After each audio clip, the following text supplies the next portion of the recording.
Today's A Mediocre Time with Tom and Dan podcast is brought to you by... Well, I do an old ghost. Well, that was like, okay, that was supposed to be a new character I'm working on called the Florida Beer Wizard. Oh, okay. And this guy's only power, he can't save you from anything, but he can use his wand to zap the case, the beer case, and take 20% off of Florida beer. Oh, okay.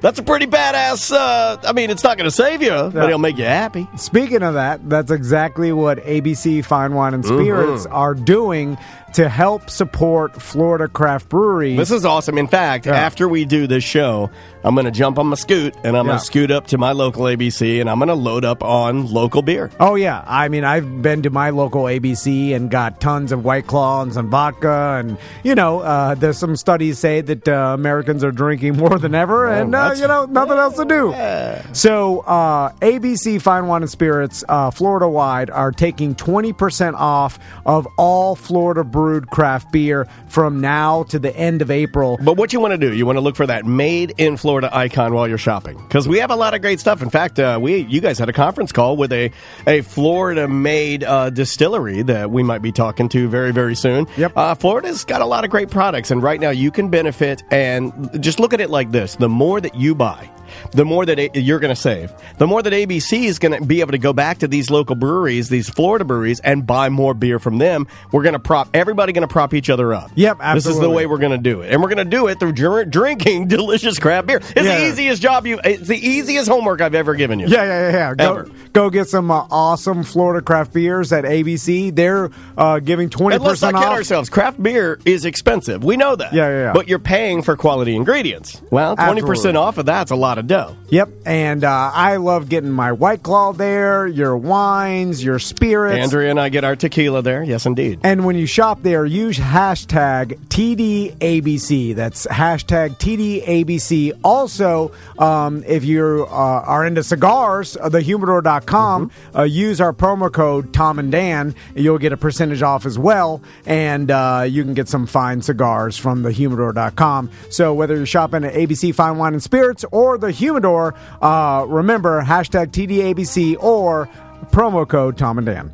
Live from the Streamline Mortgage Solutions studio, it's Orlando's own Tom and Dan.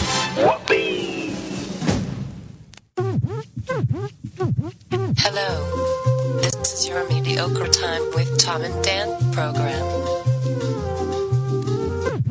We hope that you will find our presentation precise, joke heavy, and just right. Thanks.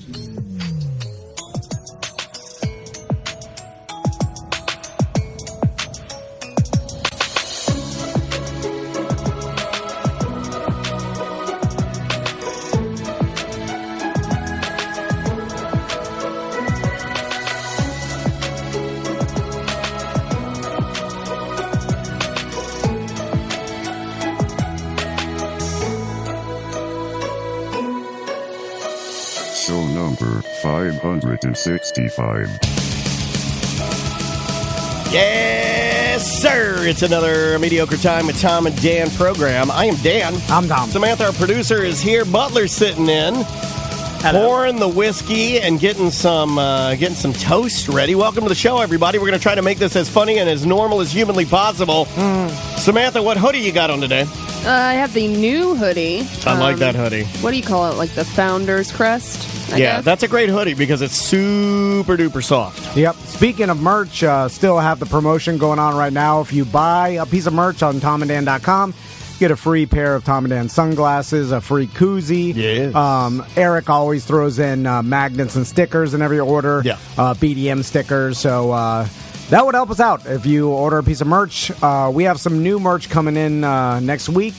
I've had some founders and some listeners reach out and say, like, how can I help you guys? I had one guy just donate $100. Oh, we appreciate using that. like a donate button at tomandan.com. Yeah, we totally appreciate that, guys. Look, we're not immune to any of this, but at the same time, our job is not to sit here and tell you how scared we are about our own business. Our job is to try and make you laugh a little bit and have some fun. Yeah. And are we concerned? Sure, everybody is. But, we're all in this together, and we're going to prop each other up. That's my new thing. We're all going to prop each other up. We're good. We're if good. we all help each other, then we'll all be okay. Lift me up.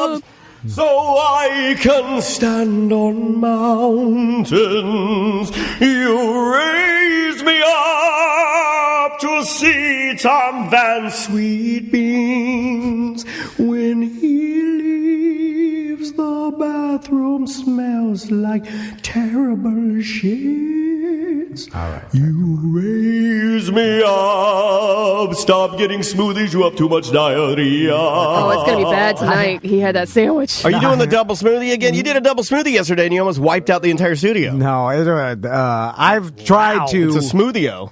I haven't pooped here in a while. I've tried to change my schedule so to spare you guys the beans while I'm, doing my Spare part. the beans. Every morning at 4, I have to get up and go to the bathroom, and then I sit on the toilet for 1 hour. It's too long. And it's gotta get a prolapse. and then I weigh myself ahead of time, and I weigh myself after, and it's at least 6 to 8 pounds of just straight shit. Are you just pooing in the dark, or do you have like a nightlight? I poo in the dark. Yeah, I like it. It's calming. Another thing, our documentary is free on Amazon Video if you're a Prime member. So if you got nothing else to watch, check out our documentary. Yes. It's free right now on Amazon as long as you're a Prime member. So I wanted to talk about this because I found this fascinating.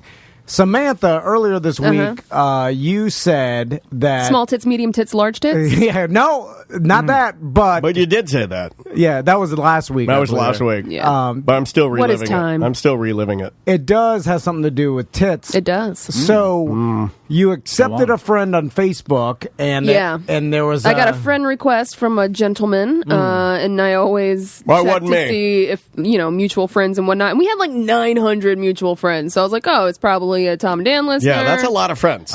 Pretty sure he was friends with all of you, so I'm like, okay, that's my vetting process, and accepted him. 5 minutes later, I get a message. He slides in the DMs. Quote, "You sell titty pics?" That was it. Harmless question. Well, here's the thing. Interesting choice for first message. Yeah, not sent. even a hi. Didn't get a wave, nothing. Inappropriate. But Well, also... he could have gotten a little further had he started with, "I hope you're staying safe at this time." I mean, literally, Selling any probably titty anything. pics? yeah, right. Start Right. off with some niceties. Yeah. How you doing? No niceties. I got just some great titties. scrotal pics for sale. If anyone wants my ball So, pics. what I found, not that guys... Are you selling any? I'm kidding. Never mind. I'm sorry. I mean, I might. I for science. hallucinated for a second. I forgot where I was. You gotta pay for this now, house. I know I forgot we were on the air. there are inappropriate people out there, and there are, You might work with some of them. You shouldn't message people this, but what I found interesting is this This is a thing. Is it a thing that like regular people sell I don't pictures know. of their titties? Your wife went and got an entire photo shoot of her titties and ass and is hanging it in their Wait, you house. got- So she got titty pics too? she Soapy did tits? when she was here, she talked about how she did a whole a shoot. But I thought she was just in like lingerie. It was, Or was her Oh, look at full nude? Hey, everybody, Don Vito's not here. full, that Was nipple out? that yes, it was. Ripple of the nipple. But that Oh my We're getting god, to where it. are these located?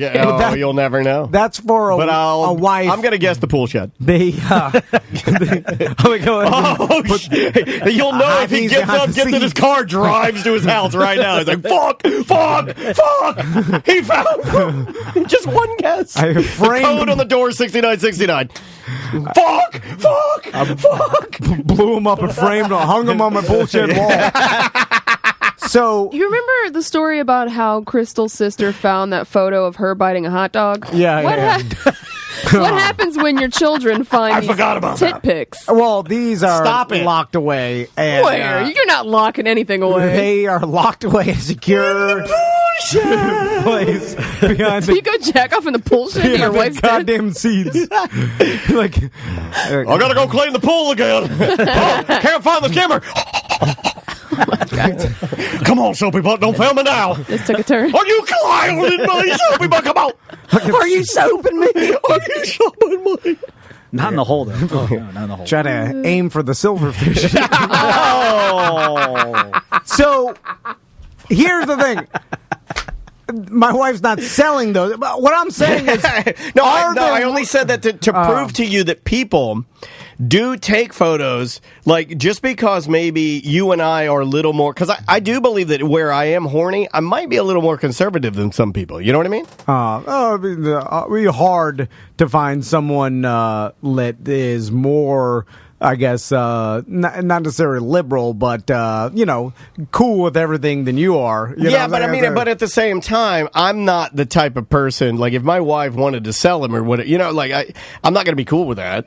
Yeah, well, I imagine Would you be most cool with people wouldn't be. You wouldn't be cool with that. Or you'd question it at least, right? I'd be like, "Are you okay? Do you have a brain tumor?" Seriously, I tell my wife all the time. Like, she's like, "What if I did this?" I'd be like, "I'd get you mental help and some." He does do that. I've heard this because this would be a bizarre thing for you to do, and obviously it means that you have some sort of imbalance or you're no brain fun, tumor. Tom. Well, I'm just saying, like, if someone acts totally different than I know them to be, it's a bizarre thing, and then therefore I'm like, question. We've seen it before. Anyway, do regular people sell pictures of their breasts or nude pictures to other people on Facebook? Like, because for this guy to ask that right off the bat leads me to believe that they it's do. more commonplace. Yeah. Okay, because I can see your logic on that. It would be, why would he ask that if nobody ever does this? Now, I understand porn stars do, and people on Instagram, I'm sure, do. But who wants to see that? You want to see the stuff that you can't normally see. Well, and I'm sure that. So again, Samantha, are you? No. Just go back to the Super Bowl video. Okay, I'll never go back to that. Do you think this is a thing from my memory that normal people Did you guys get tipped out for that, by the way? I need to cut it out. No, we didn't get shit. I think we had to cut it out. I cut it out. But it's the only version of cut it out that people liked. You talk to a lot of normal girls. Have you ever heard of this happening? You have? Yeah. Well, at least people soliciting for it. Yeah. Well, they stop their titty pics. I don't know anyone personally that sells their pics. No. So that's an odd thing for someone to ask if this is not a normal you're thing. In the business, is what you mean. Like, if you have an OnlyCams or a Cam Soda, if you're a liberal, maybe you're freaky, to sell the pictures would be okay. What you're asking is just is this a normal is Jane occurrence? Doe just like, oh, I have nice tits, I'm going to take a picture of them and I can sell the how much and what's the rate? I don't know. Like, we found out from Butler that a rate for an ounce of weed is $300, $350. Yeah, $300, $350. Well, what's a going rate? And does it matter the size, the look? It's got to be all over the place because there are infinity titty pics on the internet, like literally infinity. Like, there's no possible way. Or yeah, there's no possible way to quantify how much nudity is on the internet. You could find as much as you want for every day of your for free. every minute of your life. Yeah, but it's not about that, guys. Yeah. It's about knowing that Samantha's on the show, liking semantics, liking maybe our show, Tom and Dan, and then buying her titty pics. Do Instagram influencers do this? Yes. Yeah. Do you know for sure? Yeah, but they do it a lot more legitimate way. Like, there are girls that I follow on Instagram just because other people, you go through and you just like you weave through, and because somebody else has dropped in a picture, you go to their profile. You kind of get in an Instagram hole.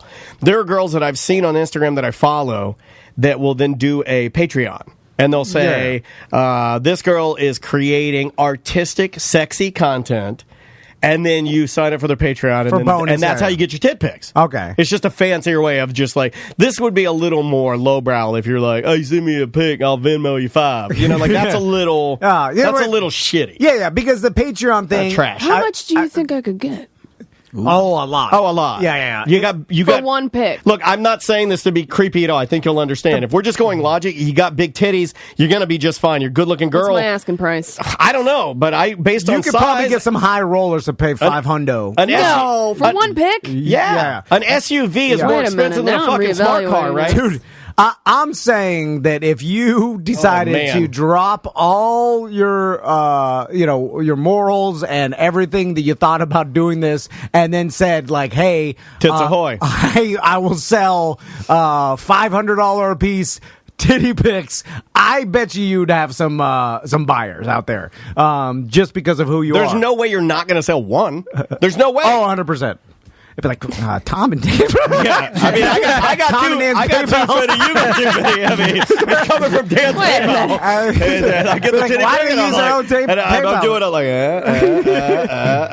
and I'm like, all right. And then I got to give it to Tom, and then we swap weekends. It's like a child. I'm like, maybe at the Burger King parking lot, and bring me my Samantha tit pic. Burger King. You'd have to figure out a Like way dropping off a kid. for people Did not you pack to its lunch? spread it throughout the internet. Yeah. It would have to be like you have it, and then people come and you just show it to them. That was your old idea. Oh God, this your is old like the idea. original It works. pulver. It works. It was the original Because pulver. it's the only way for you to not take the picture Well, I and have put it to on the internet. At least bring a rusty revolver with me. So But I it don't get sounded worried. like you were seriously No, they'd have to considering come it. to you. And on the Super Bowl broadcast, you were seriously sort of considering it. The only person that was, I think, maybe a little rattled were me and Tom and Butler, because we were like, whoa, what's happening? And then are you seriously investigating whether or not you want to sell some titty pics? I mean, I'm trying to buy a house right now. Well, you want to never have a house payment? Because you could I sell don't some think titty that'll pics. work. What now? I asked. If you I and asked your my husband, wife he's this. a good-looking guy too. If you guys decided to fuck on Yeah, camera, y'all and went then on a just, campsite, and y'all then would kill just it. let people give you money, you'd pay for your fucking house. I guarantee you. Yeah, you'd make $100. People are fucking horny, Dude. and I would love to give you more money. I mean, you could do that anyway. I'm joking. That's not my department. Samantha. I'm just wires and jacking off. That's all I do.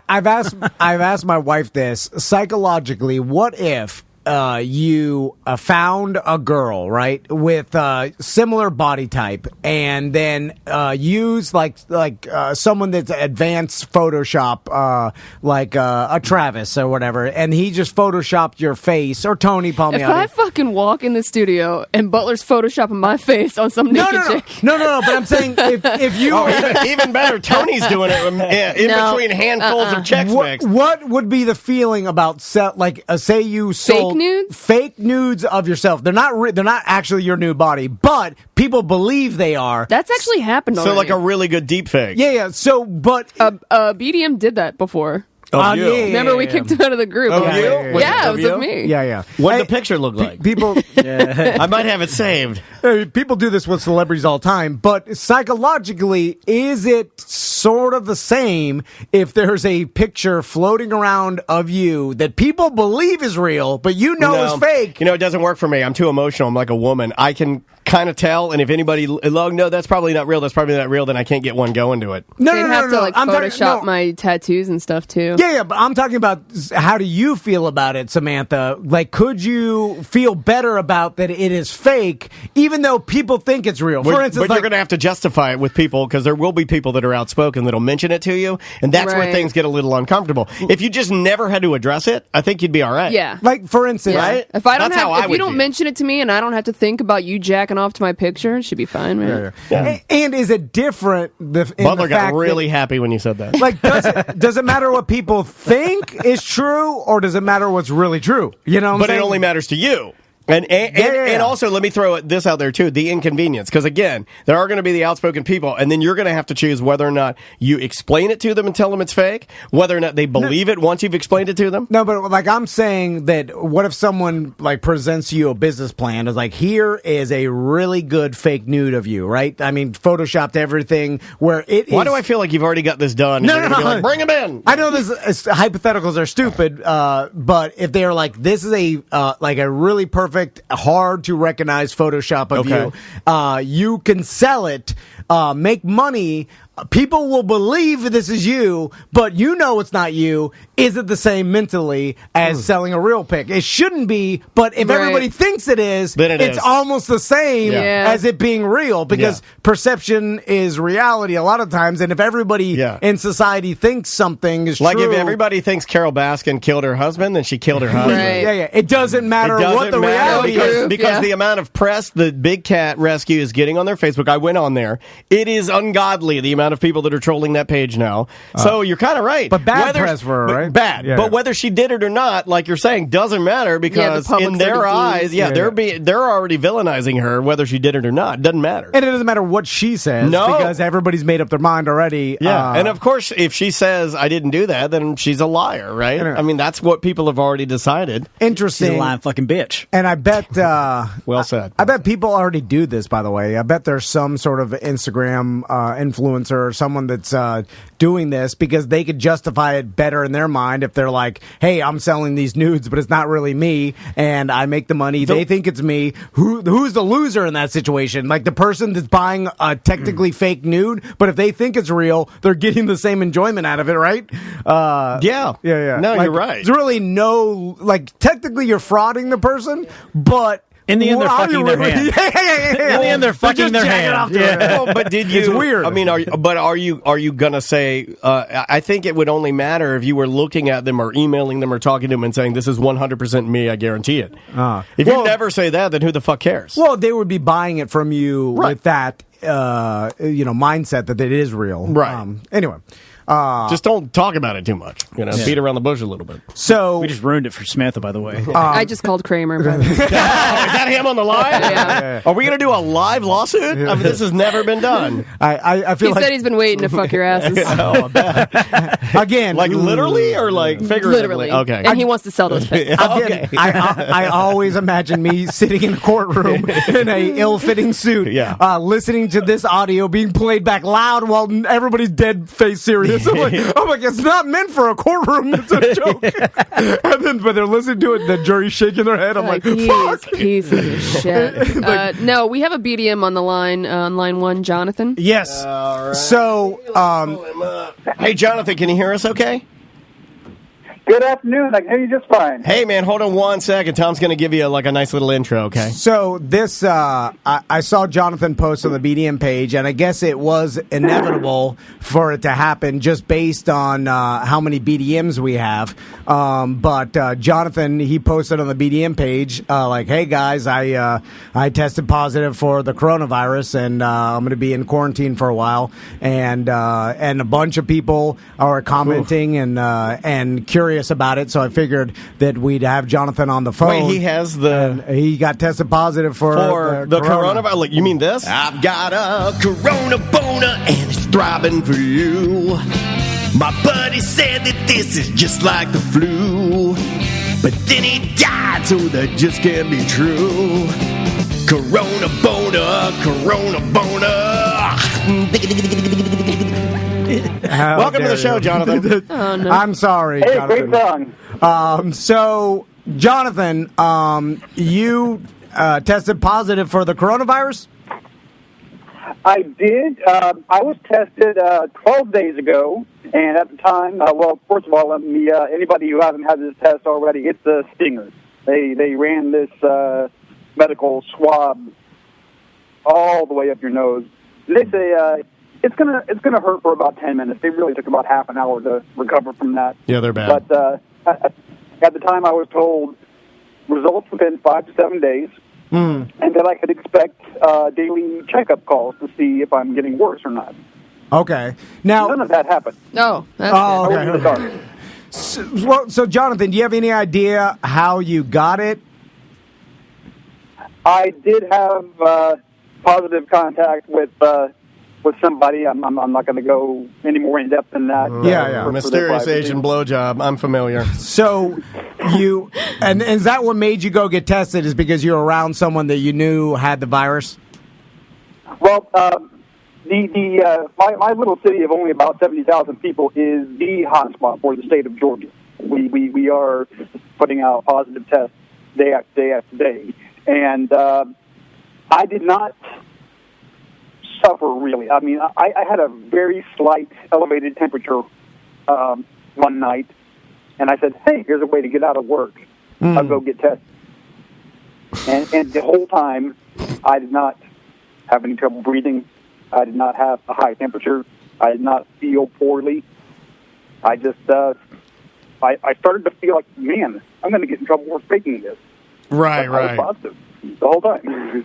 So you had a mild case, which it turns out a good amount of people have the mild case, and then it turns out that a lot of people don't have any symptoms at all and have it, and that's why it's so hard to contain because people are spreading it around crazy. People are even, they're talking about, rethinking, everybody wearing masks just to keep our, I guess, our spit and our keep our spit to ourselves. So, Jonathan, are you totally good now? Like, have you recovered? There's an upside to this. Eventually, I realized I didn't want to find out I was positive because I've been very careful at home. I have a sister who rents a suite in my house, and she is immunocompromised. Oh, no. So I've been very careful this whole time, staying locked in one room, basically. And, well, now that I'm positive, in a couple of days, by Monday, this whole scare is over for my family. Because that you obviously have immunities to it now, right? Right. So besides from getting a mild fever one night, that was it? You didn't have any of the lung complications or coughing or shortness of breath or weakness or all those other symptoms? The fever was there the whole time. I've only been fever free for a couple of days. Gotcha. But I run regularly, like 15 miles a week, and I did have a little bit of difficulty middle of last week. I was a little more winded than usual. Yeah, no, I got you. Nothing severe. Have you ever gone through the normal flu in the past? I am known as the guy at my workplace who catches everything that comes along. Huh. Oh. So, yeah. What an awesome thing to be known for. Hey, John, I've got 2 children. I'm known around this studio as Finger in the Butthole Danny. I'm pretty proud of that. there's Jonathan. Don't drink after him. Yeah, that guy's crazy sick. So, compared to other flu and There's Jeremy Germerson. other things you had, where would you rank this? If I did not get scientific test results, I would doubt I was ever infected with anything. Right. Okay. Yeah, I think a lot of people are like that. I think that's why the unfortunate, scary part. That's why it's Yeah, spreading that's why it's around so spreading much, crazy. because people probably, like Jonathan, don't even don't think they have it. get tested because you're like, this is just a mild cold or like a small flu and no big deal. Like, I'm glad you're okay. Is your sister man. doing okay? Thank you. Yeah. Like I said, I've been very careful, So, and we'll continue to be careful for 2 or 3 more days, and then we're all right. I'm parted my fucking balls off. now, I often wonder, now, Jonathan, now everything's closed right now, so you wouldn't be able to do it, but once things eventually start opening back up, I wonder if the people that got coronavirus and then went through it and coming out the other side, are those the people that are going to be enjoying the theme parks and everything else because now they're immune to it? Like You get an I Survive Corona shirt. Because once you have it and are immune to it, you could be around large groups of people and things like that. You can't. Are we 100% certain of that you can't get it again? They're around here. There are some pretty persuasive arguments for what's essential or not. Today, I got an oil change and bought a lawnmower. So not much is closed, really. Yeah, I know. Well, it's the same thing here in Florida. It's like a great old dad Sunday, right? Get your car washed, get a lawnmower. Well, anything that is like runs or society kind of needs to run is open. Like I can say my favorite Mexican restaurant doesn't deliver, so I tried somewhere else, but it does, and it was pretty shitty. So I'd like to okay. Write that down, Butler. We're going to give all of this information to the scientists. And then, Samantha, I don't know, like, so far... In the chat, they're saying it's still unnknown if you can get it Yeah, twice. well, there's a lady, I read on BBC, you can take it or leave it, but BBC, typically pretty reputable. There was a lady in Australia that tested positive for 2 different versions. Okay. So she got like 19, but then... She got 20. But then they were like, oh, you have like 19B. And the one I've heard, there's an S strain and an N strain, and one is deadlier than the other. And one of the things that probably helped me along is they've discovered that certain blood types fare better than others, and I had a good blood type for it. What's the good blood type? It's O's. Yes! Is that universal donor or universal... I don't know. Or universal studios. Negative I don't know the other donor. one. So O positive, O negative is universal donor. All right, Jonathan. Well, I know I wanted just to talk to the first BDM that experienced this because I knew it was eventually going to happen, and I'm glad you're doing better. I'm glad that it wasn't that rough for you. Glad your sister's okay, man. and keep doing what you're doing. You're doing it right, and we're glad you're okay, man. Yeah, I'd just like to encourage everybody to do the right thing, even though you think you're fine. You never know. Yep. You never know. All right, dude. Take it easy. All right, man. We'll send you a beach hat. Just don't send it back to us. Yes, please. Yeah, no problem. Okay. Talk to you later, man. Email me because Hey, no one will remember. later. Yeah, email Sam. We'll get it out to you. Okay, stay safe. Too cool. Thanks. Okay, write this down. Being boring. Oh, You'll be fine. Well, It obviously fights the virus. He didn't want. When you're a dynamic and fun personality like me, I'm as good as dead. I'm as good as dead. He didn't want to joking talk to around. us. I just said, hey, let's talk to you because it's interesting. It is interesting. Because it's And what a good dude. A person Like that's part of our community. His sister is immune compromised, and he locked himself in his room, did the right thing, and it looks like they're going to end up being okay. So it is always nice to flag these types of positive type of interactions that we have, because I think we're inundated so much with so much negativity that you get to a and point fear. where you start to get so scared and so paranoid and crazy. It is good to hear like guys like Jonathan know that, he's fine. Is it ideal? No. Could he have hurt himself or his sister? Absolutely. But could it have been worse for him? Possibly. But he made it out. He's fine, and that's good. That's good to know. And also, it's also good to know that he's a pretty sickly guy. He admitted it. He's like, I get sick all the time. Right. And he got this and he made it through. So, I think it is good to, I'm not saying to be reckless. I'm just saying don't necessarily get depressed. And that's easier said than done. I get depressed all the time. I battle with it. But I'm just saying, let's all prop each other up and try to stay a little bit positive. Yeah. Fear and anxiety. I question his immune system, too. Like, if he's constantly always getting that bug that's going around, Right. Obviously he has immune issues as well. Yeah, I mean, it could be, but it obviously didn't affect him that negatively. Yeah. But Daniel's right. Everybody needs to do the responsible thing, but also don't overreact and live like it's the end of the world. Right. I know I talk to certain people all the time, stocking up at ammo, ready to start fighting people in the streets. I'm like, calm down, relax. Let's turn it back to Fun Friday. Yeah, I've got some friends that are locked in. Shout out to another BDM. We have another guest on line 1. We have Susie. Okay, Susie. And she has some information about she worked with Carole Baskin. What? You worked with Carole, that bitch?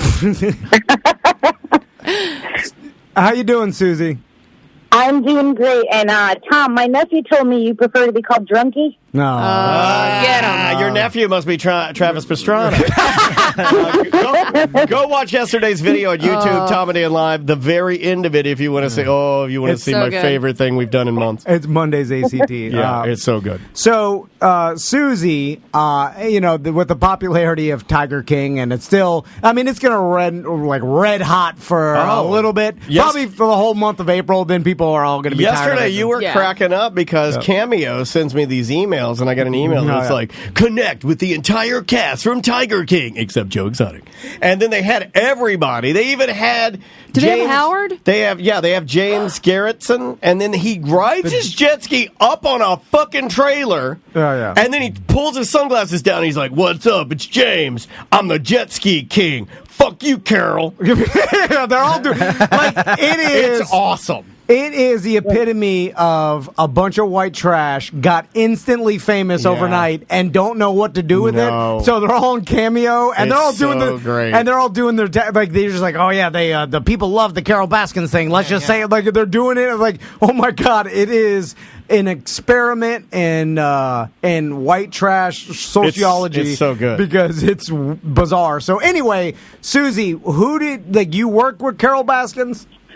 I worked with one of the rescues she actually came after. I'm not a fan of hers in any means. We all knew in the 90s she killed on everybody working in the industry. But I worked for a rescue that she actually copyrighted the words Big Cat Rescue. and then sued other nonprofit organizations that had those words in their title, trying to shut down other rescues so she could be the only one. Okay, so not to interrupt you, but just to give an example, so if she owns Big Cat Rescue, and let's say you have Susie's Big Cat Rescue, she would sue you because you just used that to describe what your rescue was doing, correct? Exactly. Oh, my God. Yeah. And for a person that wants to care, that cares about these animals and cares about this movement and the you would think she'd be a little more supportive, preservation and the rescue of these animals, you wouldn't be suing other rescues because they said Big Cat Rescue. I don't know this for sure, but there are a lot of nice dog shelters around here that we work with, like Pet Rescue by Judy. What's the other one we work with? It'd be like Judy saying, I'm going to sue anybody named Pet Rescue. No, she would never do that. You're taking money away from the pets you want to rescue. No, she would never do that because she's all about the animals, But that's terrible. So Susie, Dolly's Foundation, that's the one. Thank you, Christine. Susie, have you watched the documentary? Oh, God, yes. Everybody I knew called me and said, you have to watch this. And then I'm watching it. I'm like, oh, know that person? Know that person? Oh, my God, that person's still alive. Oh, my God. It was a little bit crazy. I actually spent a few days up at Antil's place in Myrtle Beach years ago. And, oh, that guy's such a skeeve. Describe what we've all seen it. And Skeeve is such a great word. It all seems bizarre to us, but describe what it was like for you internally. Oh, we got invited to go there, so we didn't get like a paid tour. We were invited because we worked with, big cats. And it's a cult. It's absolutely a cult. He gets these young girls, and you have no idea the powerful draw it is to get to work with big cats. I mean, it's like a drug. It's amazing. Yeah. And it's not something you can go do everywhere. It's not like, well, I can quit here and go do it, in the next town over. And they suck you in with, playing with the babies and working with the big cats and stuff. And the girls lived in these disgusting, nasty rooms. And they starved them, and they didn't get enough sleep. They were all dressed in slutty outfits, and he's absolutely a cult leader. He tries to play it off like he's not. He so is, and every other guy that runs, works with cats wants to be Antil. I gotta be honest with you. I kind of want to be Doc Antle. I mean, Tom and I've talked about this. You do that. Which Tiger King character are you? Personality test on Facebook, and I'm like, come on, Antil. Yeah, I'm a sex god. I'm a tiger sex god. Everything else about being a cult leader, besides the ATF burning you alive in your house, is pretty good. It's pretty rad. Well, if you're the leader, if you think about this guy, unlimited money, big cats. The women, all the tits and pussy he could want. And the only thing that's really bad is the tank tearing down your compound as you burn alive, playing guitar with yellow sunglasses on. I mean, seemingly free labor. That's pretty good. So slutty outfits, I can handle that. Susie, I want to ask you about the dress code around here. About the big cats themselves. So the business, like the shady side of the business that obviously this documentary touched on, was these guys breeding these cats in captivity to get tiger cubs because tiger cubs are easy to transport and have experience with, and people pay a bunch. Human magnets, man. You put a tiger cub anywhere and people lose their GD mind. How long will a tiger cub be a tiger cub before it gets too dangerous to be around? Basically, they make organizations money from 2 weeks to 18 weeks old. Public can't touch them before 2 weeks. So you have a 16-week window where you can make money because people will pay a lot of money to get to. Everybody wants to touch it, Yeah. Okay, that's dinner. But people want to touch them and hold them, and you have this short window. So these places breed over and over and over again, and then the cats just disappear. And that's where all the allegations of gassing, euthanizing the cats after they are over 18 weeks old. Is that a federal government mandated thing that you can't touch or interact with a tiger after 18 weeks, or is that? Yeah, it's very state by state. A lot of laws changed when that got itself and, set 50 cats free. A lot of stuff, the industry just changed overnight because people realized, oh my God, all these people have these big cats in their backyards. So the laws changed. So a lot of these places lost a lot of money because in some states you could stand behind a big cat and touch it on the butt, 700-pound tiger. And then once that happened, what was it, in 2008 or 2011, whatever, then they tightened the restrictions and made it so you can only touch, the smallish cubs. So I like how they grab this 700-pound tiger's butt. It's like, all right. You're going to laugh, but that's one of the commands I give my wife as I bend over. So I like to roll. I'm a role play Susie, type of man. And through watching the documentary, we all saw this one tiger attack Joe Exotic's boots and then drag him around. Put goddamn cologne on it. But it seems like these guys are able to interact with full-grown tigers, and they're not afraid. Like, how dangerous is that? Like, when in normal big cat rescues, is there normal human interaction? Protocol? Yeah. Like, can any of these tigers turn on you in 1 second? Have you ever heard of people being killed by them? I know in the documentary that Saf or whatever got her arm ripped off pretty brutally. His arm. His gender. Come on, man. Use the pronouns right. Well, I don't know. His. Get the pronouns right. Okay, his arm. All of these cats are pulled from their moms and hand-raised and raised by a bunch of people and played with as babies, all of these cats in the industry.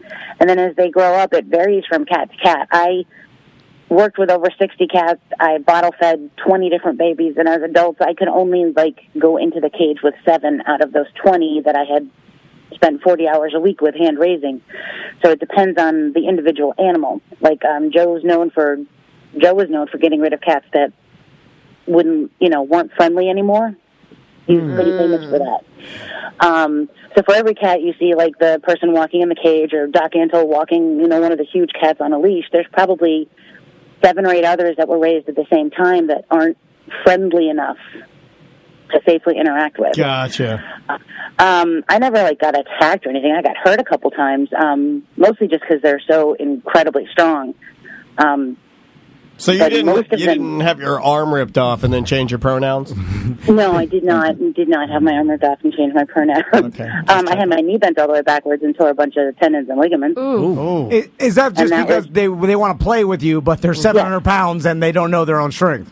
Yeah, that was my, I don't know if I guess my nephew sent some pictures, and I worked with a really big lion, and he was just really happy. I was in the cage with him one day and did that thing cats do where they rub their whole body on you. Yeah. And he slammed his shoulder into my knee and rubbed his whole body on it and bent it all the way backwards. Oh, God. Susie, your nephew wants me to ask you about the photo in the fridge. I don't know what that means. There's a picture of my penis in the fridge. I'm He's straight. such a jerk. My mother hated me working with the cat. She thought I was going to get eaten every day. And the only picture out of me doing this for 8 years that she has displayed anywhere is me sitting with a cougar on my lap, and it's biting my leg, and it looks like I'm screaming. And that's the only picture my mother displays. That's a big deal. I think there's a picture of me at T's and Q's here in town with a cougar on my lap. and she's biting my leg. And then when I got her back to my house, I realized that my penis was too small to insert into her vagina doggy style. So with just wasn't going to make it. Her ass was too big. We saw on the documentary that lady Baskins, she makes a lot of money. Baskin? Yeah, I think you're putting the S on there for ice cream. I did that. Okay. Yeah, and don't insult Baskin Robbins. Yeah, delicious. So she makes some money through social media and her YouTube channel and stuff like that. But then the other big cat rescues, is it primarily donation based? And how many are there around the country? There are hundreds of them around the country. There's an easy way to tell which ones are good, which ones are bad. The good ones are nonprofit. Okay. Do not do public cub petting sessions and have nice-looking enclosures. Those are the 3 things that you need to check for. One of the big things that Carole does that's really predatory, basically, is she goes after any rescues where people that work there touch the cat. So she went after us because we were somewhat hands-on with our cats. Now, we weren't having them do, jumping through rings of fire or anything, but, we'd pet them through the fence, and some of them we'd go into the enclosures and things like that, which made it a lot safer to do things like, giving them medication, giving them shots, cleaning. We had to sedate them a lot less, which is crazy dangerous for them. And when, Don disappeared, and Carole got all of her money, she did a 180. She went from being worse than Joe Exotic. You used to be able to pay to stay in a crappy hotel room with an ocelot in a dog crate in the room with you. That's what Carole used to do. An ocelot? What is that?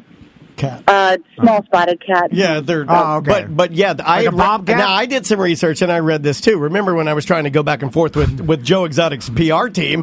They mentioned, and I went to some website, and Wildlife on Easy Street. Yeah, Wildlife on Easy Street, which was originally her husband's thing. You could go there and stay in like a cabin, no different than what we did at River Ranch, except your boys are in a bed, you're in a bed, and you look over in the corner, and you got a big cat sitting there sleeping with you, and you get to interact. It's torture for the animal. Yeah, I mean, it's a jungle animal. You don't put it in a crate. That's insane. I'm That's blowing insane. weed smoke in its face. Yeah, exactly. Exactly. Look, I feed it some Dr. Pepper. Oh, I loved it. It's licking it off its whiskers. By the way, who wants to do that? Who ate our flaming hot Cheetos? The fucking ocelot did. Literally, if someone wanted to pay me $100, like, hey, sleep in the shitty hotel with a cat and a cage, no, thank you. I'm just saying, I don't know why we would pay for that. How about Cabana Bay? That's a better choice. Like a stinky cat and a wild animal in a small cage, miserable. You're right. Everybody's miserable at that. You're miserable. You're the stinky hotel. The cat's miserable. It's just not a good idea. How is that enjoyable for anybody? Because, I can understand seeing a cat in its natural habitat or in a rescue facility because it needs to be rescued. Put it in a cage in your shitty hotel room. What does that do? The other thing I read, and maybe you can answer this question for me, didn't they also, you could stay on the property, but didn't you also, during the day, you could do like photo shoots with the cats? Oh, absolutely. Carole was a breeder. She was not a rescued until she, came into a lot of money. Till her husband disappeared. She was worse than Joe. She also declawed all of her cats. She declawed the cats until 2005. Wow. And her stance on it is we didn't know it was bad until 2005, which is that's not true. She's been around cats since the 80s, so she's seen plenty of older cats. One of the lines in the pictures that I sent to you, she ended up passing away from complications because the place we rescued her from declawed them. They just chop off the whole first digit. Damn. And the cats are miserable and in pain all the time. And she would even take rescue cats in, like rescue lions and tigers, and then declaw them as adults. That's insane to me, man. I like her line of, the jury was still out whether this was, not good for them.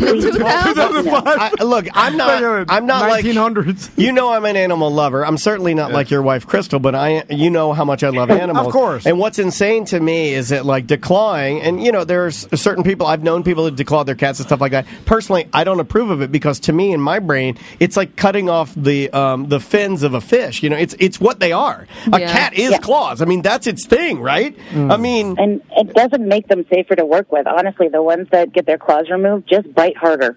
Yeah, because that's their only thing. Well, they have to adapt. They would have to adapt, too, man. Yeah. So... Go ahead. Susie, do you still work with Big Cat Rescues or are involved? No, I had to stop. I ruptured a bunch of discs in my spine, so I'm way too fragile now. But thank you. But no, I visit him occasionally, but I can't do it anymore. It's too dangerous. Do you think all this attention is going to change some regulation with all this? What I'd like to see it do is, one, take away some of Carole's legitimacy because she really hurts good rescues. There are plenty of great nonprofit rescues that get harassed by her minions because the handlers will pet a cat through the fence, and then they'll post a video on YouTube and then get thousands of negative comments. You're not a real sanctuary because you touch your cat. I'd like to see some of that power gone away, and I'd like to see the cub petting stopped. Yeah. Well, it seems like the entire internet is calling her a murderer, so there's got to be something. Things aren't good right now for her. I can't imagine that she's having fun. Plus, she's in quarantine or lockdown like the rest of us, so she's probably having to read all of this. It's not like she can get away to the Bahamas or anything. I don't know. I have never seen this level of attack storm. or. It's the perfect storm. People are bored too. Yeah, it's yeah, like even People last are night. bored and I thought vitriolic. about it last night. I'm like sitting there, I'm having a drink, and Maisie's watching cartoons. I'm like, let me get my laptop and fire off a hate letter to Carole Baskin. By the way, why not? With the way our current society works, this will burn out pretty soon. Real fast. And we won't be talking about this in 3 months for sure. But right now, it's hot. But I'm seeing the pinnacle of it. And because just like everything, once everybody gets through it, on to the next thing. But hopefully this causes some change and, for the animals' sake, because the rest of these people seem like POS white trash. Yeah. Well, I mean, it's always like those type of movies, or like when you see your friends get a divorce and you go, well, the real victims in this are the children. Well, the real victims in this are the animals, right? Yeah, absolutely. Because they're like, and think of how many tigers just from, because I didn't know this, just from watching the documentary, think of how many tigers shouldn't have even been bred. I'm all for making the species thrive. I'm all for, let's bring it back to life, but you do it the right way. Of course. Well, you're not breeding them to release them into the wild to help. I mean, and now the other argument is there's no wild for them to even go to. I've heard the counter argument to that is like, well, where would they even go? There's no more area for these cats to even live in. I mean, I think the stat is there's more these giant cats in captivity than there is in the wild, right? Mm-hmm. Right, and the thing with all of these roadside zoos and stuff saying they're breeding, there are plenty of animals in AZA-accredited zoos. Most of the tigers in the U.S. are hybrids of Bengals and Siberians, so they're not eligible for release into the wild anyways, so they're genetically useless. So any roadside zoo place that says they're breeding, for one day setting them free or to, keep the numbers up, they're full of crap. Yeah. Because unless the animal has, they know that it's there's different types of tigers. So unless they know the animals are 100%, Bengal, Siberian, Sumatran, whatever, they're useless for, keeping the species alive. They're just breeding them for pretty colors and babies. Yeah. I mean, they're great as a teaching tool, but when you talk about the authenticity of the genes, it's just not there. It's a bizarre world that we got a glimpse into. That all society, whoa, that exists. It just kind of shows you how we do have a tendency, even subconsciously, to take wonderful things of nature in this wonderful world and kind of destroy it and fuck it all up. Or monetize it. If there's $1 to be made, people will find a way to make $1 off it. Which reminds me, you might want to up your BDM love meter this month. Susie, I appreciate the interview. Thanks for calling in. Oh, great. Thanks so much. No problem. See ya. Oh, she's nice. So we're talking to another person on Monday's ACT, and that'll probably be about it. And you're over it? Yeah. Just like society. We're moving on. What if I can get Howard? Yeah. We'll talk to him. I'll talk to Howard. Although I probably can't get through to Howard. Carole's got him on lockdown. Oh, he ain't talking. Are you crazy? He's not talking. He ain't gonna rat on his woman. No, hell He's a good man. What's his last name? Baskin. It's not Baskin. That'd be great. He took her name. No, it's something else. I forget what it was. What's weird? I wonder. Didn't there something that came out that she was trying to sue Netflix or sue someone? I mean, she's been real adamant about the backlash, and she talks about how the actual documentary isn't. It was like kind of a smear. Bamboozled. Yeah, I mean, but if you watch it, you're like, it seems pretty evident that something happened. It's a little weird. It's weird that this many people, good and bad. It's not just okay. So if you're keeping track at home of the score, I think most people would score Joe Exotic as a bad character in the show. And he doesn't like Carole Baskin, right? Yeah. But then there are people like Susie that we just talked to that. She's not a bad person, and she's like, oh yeah, she's not good. You know what I mean? When everybody's saying it, you kind of go like, well, what's going on here? Because it's not just the people that have an axe to grind with you that are saying it. It's like other people that are just like, oh yeah, I know her, she's bad. It is nuts. Let's take a quick break. Yes, sir. How about some local music? All right. I'm loading it up this week. I reached out to a band here in town. They're like a hardcore thrash band that Tony Rage actually introduced me to because I believe that some of his friends are in this band. They're called 430 Steps. They have a new album out. Guys. Yeah, they're so good. They have a new album out called Citizen of Nothing. So get your thrash on, folks. The name of this song is Serial Killer. We'll be right back with more A Mediocre Time with Tom and Dan. 1-844-TOMNDAN to call us. Show at Tom and Dan for email. Bye.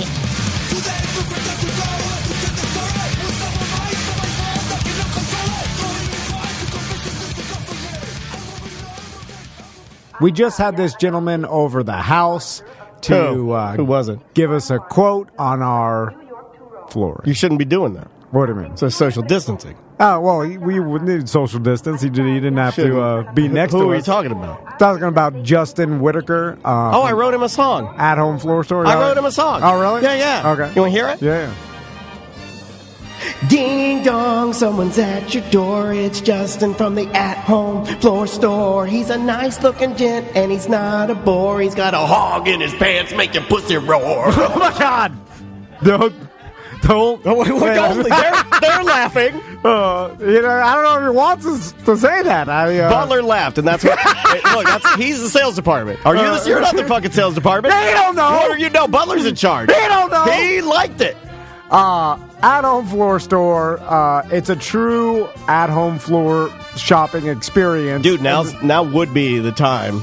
Yeah, to have this happen because Justin and his team, they can come to your house and he'll just drop off the samples.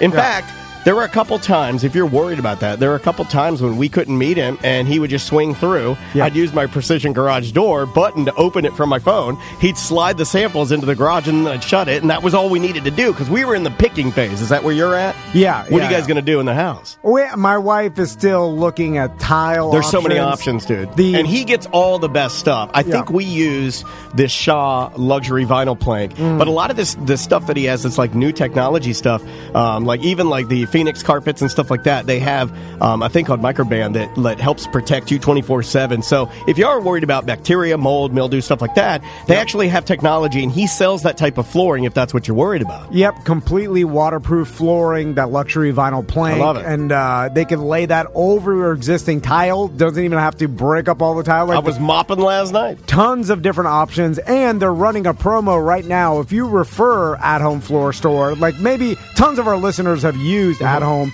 and maybe you refer to a family member or a friend, you get a $100 Visa gift card if they buy anything, no matter what they buy. So, good way to make your $100, and just by telling a friend or family, like, hey, use At Home Floor Store, and if they buy anything, you'll get that prize. So, Daniel's used them. Tons of our listeners have used them. One of, if not the best upgrade I ever did in my house. I'm about to get my entire house. Dude, it's unbelievable. And the luxury vinyl plank, the cool thing is, since you already have tile, in most areas, to not only speed up the installation, but also the oh my God, when they tear out tile, the dust and everything, man. Like, and for somebody like me with a lot of computer equipment, I don't need that. You're going to ruin stuff that I have. Yeah. They just laid it right on top of the tile. Easy breezy. Absolutely. All types of flooring. It's athomefloorstore.com.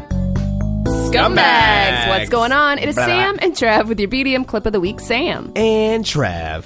Man, this quarantine situation's you guys have lost your fucking minds. We don't know what the hell we're talking this about. Clip Days are running together. This is symbolic of the loss of sanity that you guys are experiencing. Let's check out the clip. Have you been doing any cooking this Have you been doing double dinners over the weekend? Yeah, how's your double dinnering going? I ordered at least a couple meals to go. A couple pocket meals. A couple Big Macs here and there. I had to stop double dinner because What was your latest? Because you did like a bento box after you ate kale stew. Yeah. And then I thought you had spaghetti or something. Oh, spaghetti. That's right. Spaghetti. Which is like that's a hefty meal. Hearty. Spaghetti. I like a good spaghetti dinner, and I like to do 2 helpings, and then I like to lay on the couch and contemplate whether or not I'm too full to pump my wife. I seriously think about that because you don't want to get the pump first.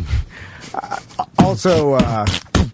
The spaghetti I eat has no meat in it. It's all soy based. Oh god. Well, why do you even put that in there? Just do spaghetti sauce and noodles like everyone. Careful, man. Soy will give you some tats. Yeah. Soy will give you titties, right? Yeah. Party! Titty party! Will it? If I just start right now in quarantine eating nothing but soy for the next, let's say, 2 months, when I come out of here, will I have luscious titties?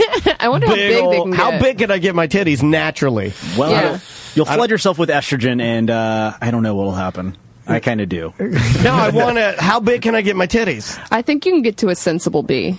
You'd have to take pure estrogen to get a real big one. You might have to get your wife to kind of put on a lotion of estrogen and wipe it off on a pussy towel, and then you have to wipe the pussy towel off on you. Rub it on your titties. So if my wife rubs estrogen on my titties, then I'll grow titties? I think anywhere on your body, but you'll... yeah, your body's a giant organ. It'll absorb. I think it'd be better if they rubbed it like on the titties, though. Yeah, You don't want to rub... seemingly. I just feel like it's almost spitting in someone's face if you rub the estrogen on their dick. You know, it's insulting. And Put it somewhere it's supposed to be.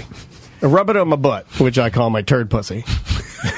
It softens the butt. That's the most disgusting thing you may have ever Pussy? said. Yeah, that's gross. That's my turd pussy. There's nothing else to say about that. I've never heard that term before. I think you have to sign up to become a BDM To hear the rest of the show. at TomandDan.com.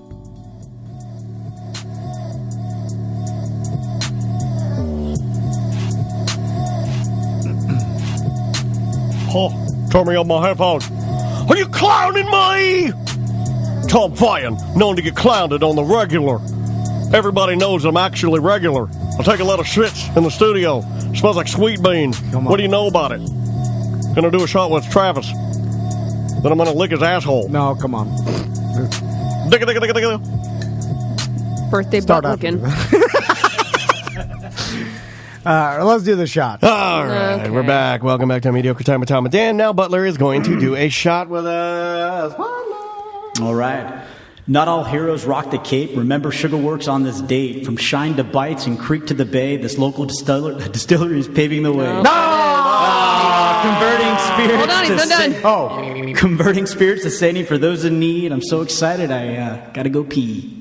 Rock and roll 92.0. We didn't get out right or now. Yeah, I might need to start helping him with his toast. He didn't ask for help, which is weird. A big shout out to Sugarworks Distillery, though, in New Smyrna Beach. They dropped this off for us. Nice, beautiful whiskey. That is That is good. That is really good. That just dusted me. Wow, that's good. Local, sweet. Yeah, local Yeah, distillery, man, that's smooth. New Smyrna Beach. They actually, I know we were talking to the owner the other day, and they actually made a portion of their tanks or their business to produce hand sanitizer. Yeah, he said he'd made, what, 75,000 A lot. It was a lot. A lot. I know it was 75. I heard it because I was in here editing. I heard Out you of guys those on the phone. gallons or units or something. Yeah, a lot. It was a lot of hand sanitizer he's making. And I didn't know that, but apparently you can convert your distillery from making spirits to making hand sanitizer Yeah. because you're making If alcohol. I just drink the alcohol, I think can't get it, right? Yeah. It stays out of my body. over a certain percentage. Well, it, a lot of kills businesses, everything. a lot of businesses can do dual, like our business here. You know, if we decided not to do podcasting, I mean, I could easily turn this into a cam soda studio You're right. for Samantha to pay off her house. Yeah. I would produce it. I'd also wear a sleep mask as to not look at you. It's going to be hard to edit. I'll look straight ahead. I swear to God, I'll look straight ahead. You just tell me what to do. I appreciate that. It's like then she sees you like catch something that falls off. You're like, wait a minute, just like you remember when Stevie She's Wonder? like, can you see? I was like, no, I'm like Steven Seagal. I have senses. I have special powers. Remember the whole internet rumor or like theory or conspiracy theory conspiracy. that Stevie Wonder could see the whole time because well, he can't see a little bit. yeah, he sees shadows and shapes. Yeah, he can and, see like, shadows. and people wanted him to be like, no, I want it to be complete darkness, black, can't see nothing. It's like you can be legally blind. No, blindness doesn't work like that. Yeah, and then be mostly blind and still be legally blind. But people are like, I no. want full blind. Yeah, like he moved out of the way of the microphone. That doesn't count. Get him. Yeah. Anyway, Male on male. Let's do that. Oh, I wanted to bring this up real quick because your wife works with Don't talk or about my for fucking wife, man. PBS. Yeah, she does. And I watched it for the second time. That Dave Chappelle. It's good, right? Mark Twain Award. It's on Netflix now for free. Yep. Okay, I'm gonna check it out. We signed up for PBS just to be like a monthly donation. Donor. Oh, that's right. Oh man, you did? Yeah. Oh, my wife's gonna love that. That's Yeah. really kind of you to do that. Because I realized I was like a hypocrite when I'm like, hey, sign up to support, entertainment, local entertainment stuff, and and I'm not doing it. I found out it was on Netflix, but I was like, fuck it, I'll just sign up. Yeah. And well, that way I we can use watch a it lot from of the PBS. kid programming on PBS. Yeah, is yeah. stellar. So if you do have a kid and you haven't investigated that, if you're looking for something a little different than the fucking YouTube, PBS way better. But that whole award show was edited. I mean, shout out It's to PBS. brilliantly, yeah. It is They did a great job. well-produced award show, and the way that they put it all together was really easy and entertaining to watch. And it led me to think, I was like, man, I want to know the director because it flows well. it does. And now they're taking the best of what happened during the show and then editing in like him doing some stand-up the night before at a local club.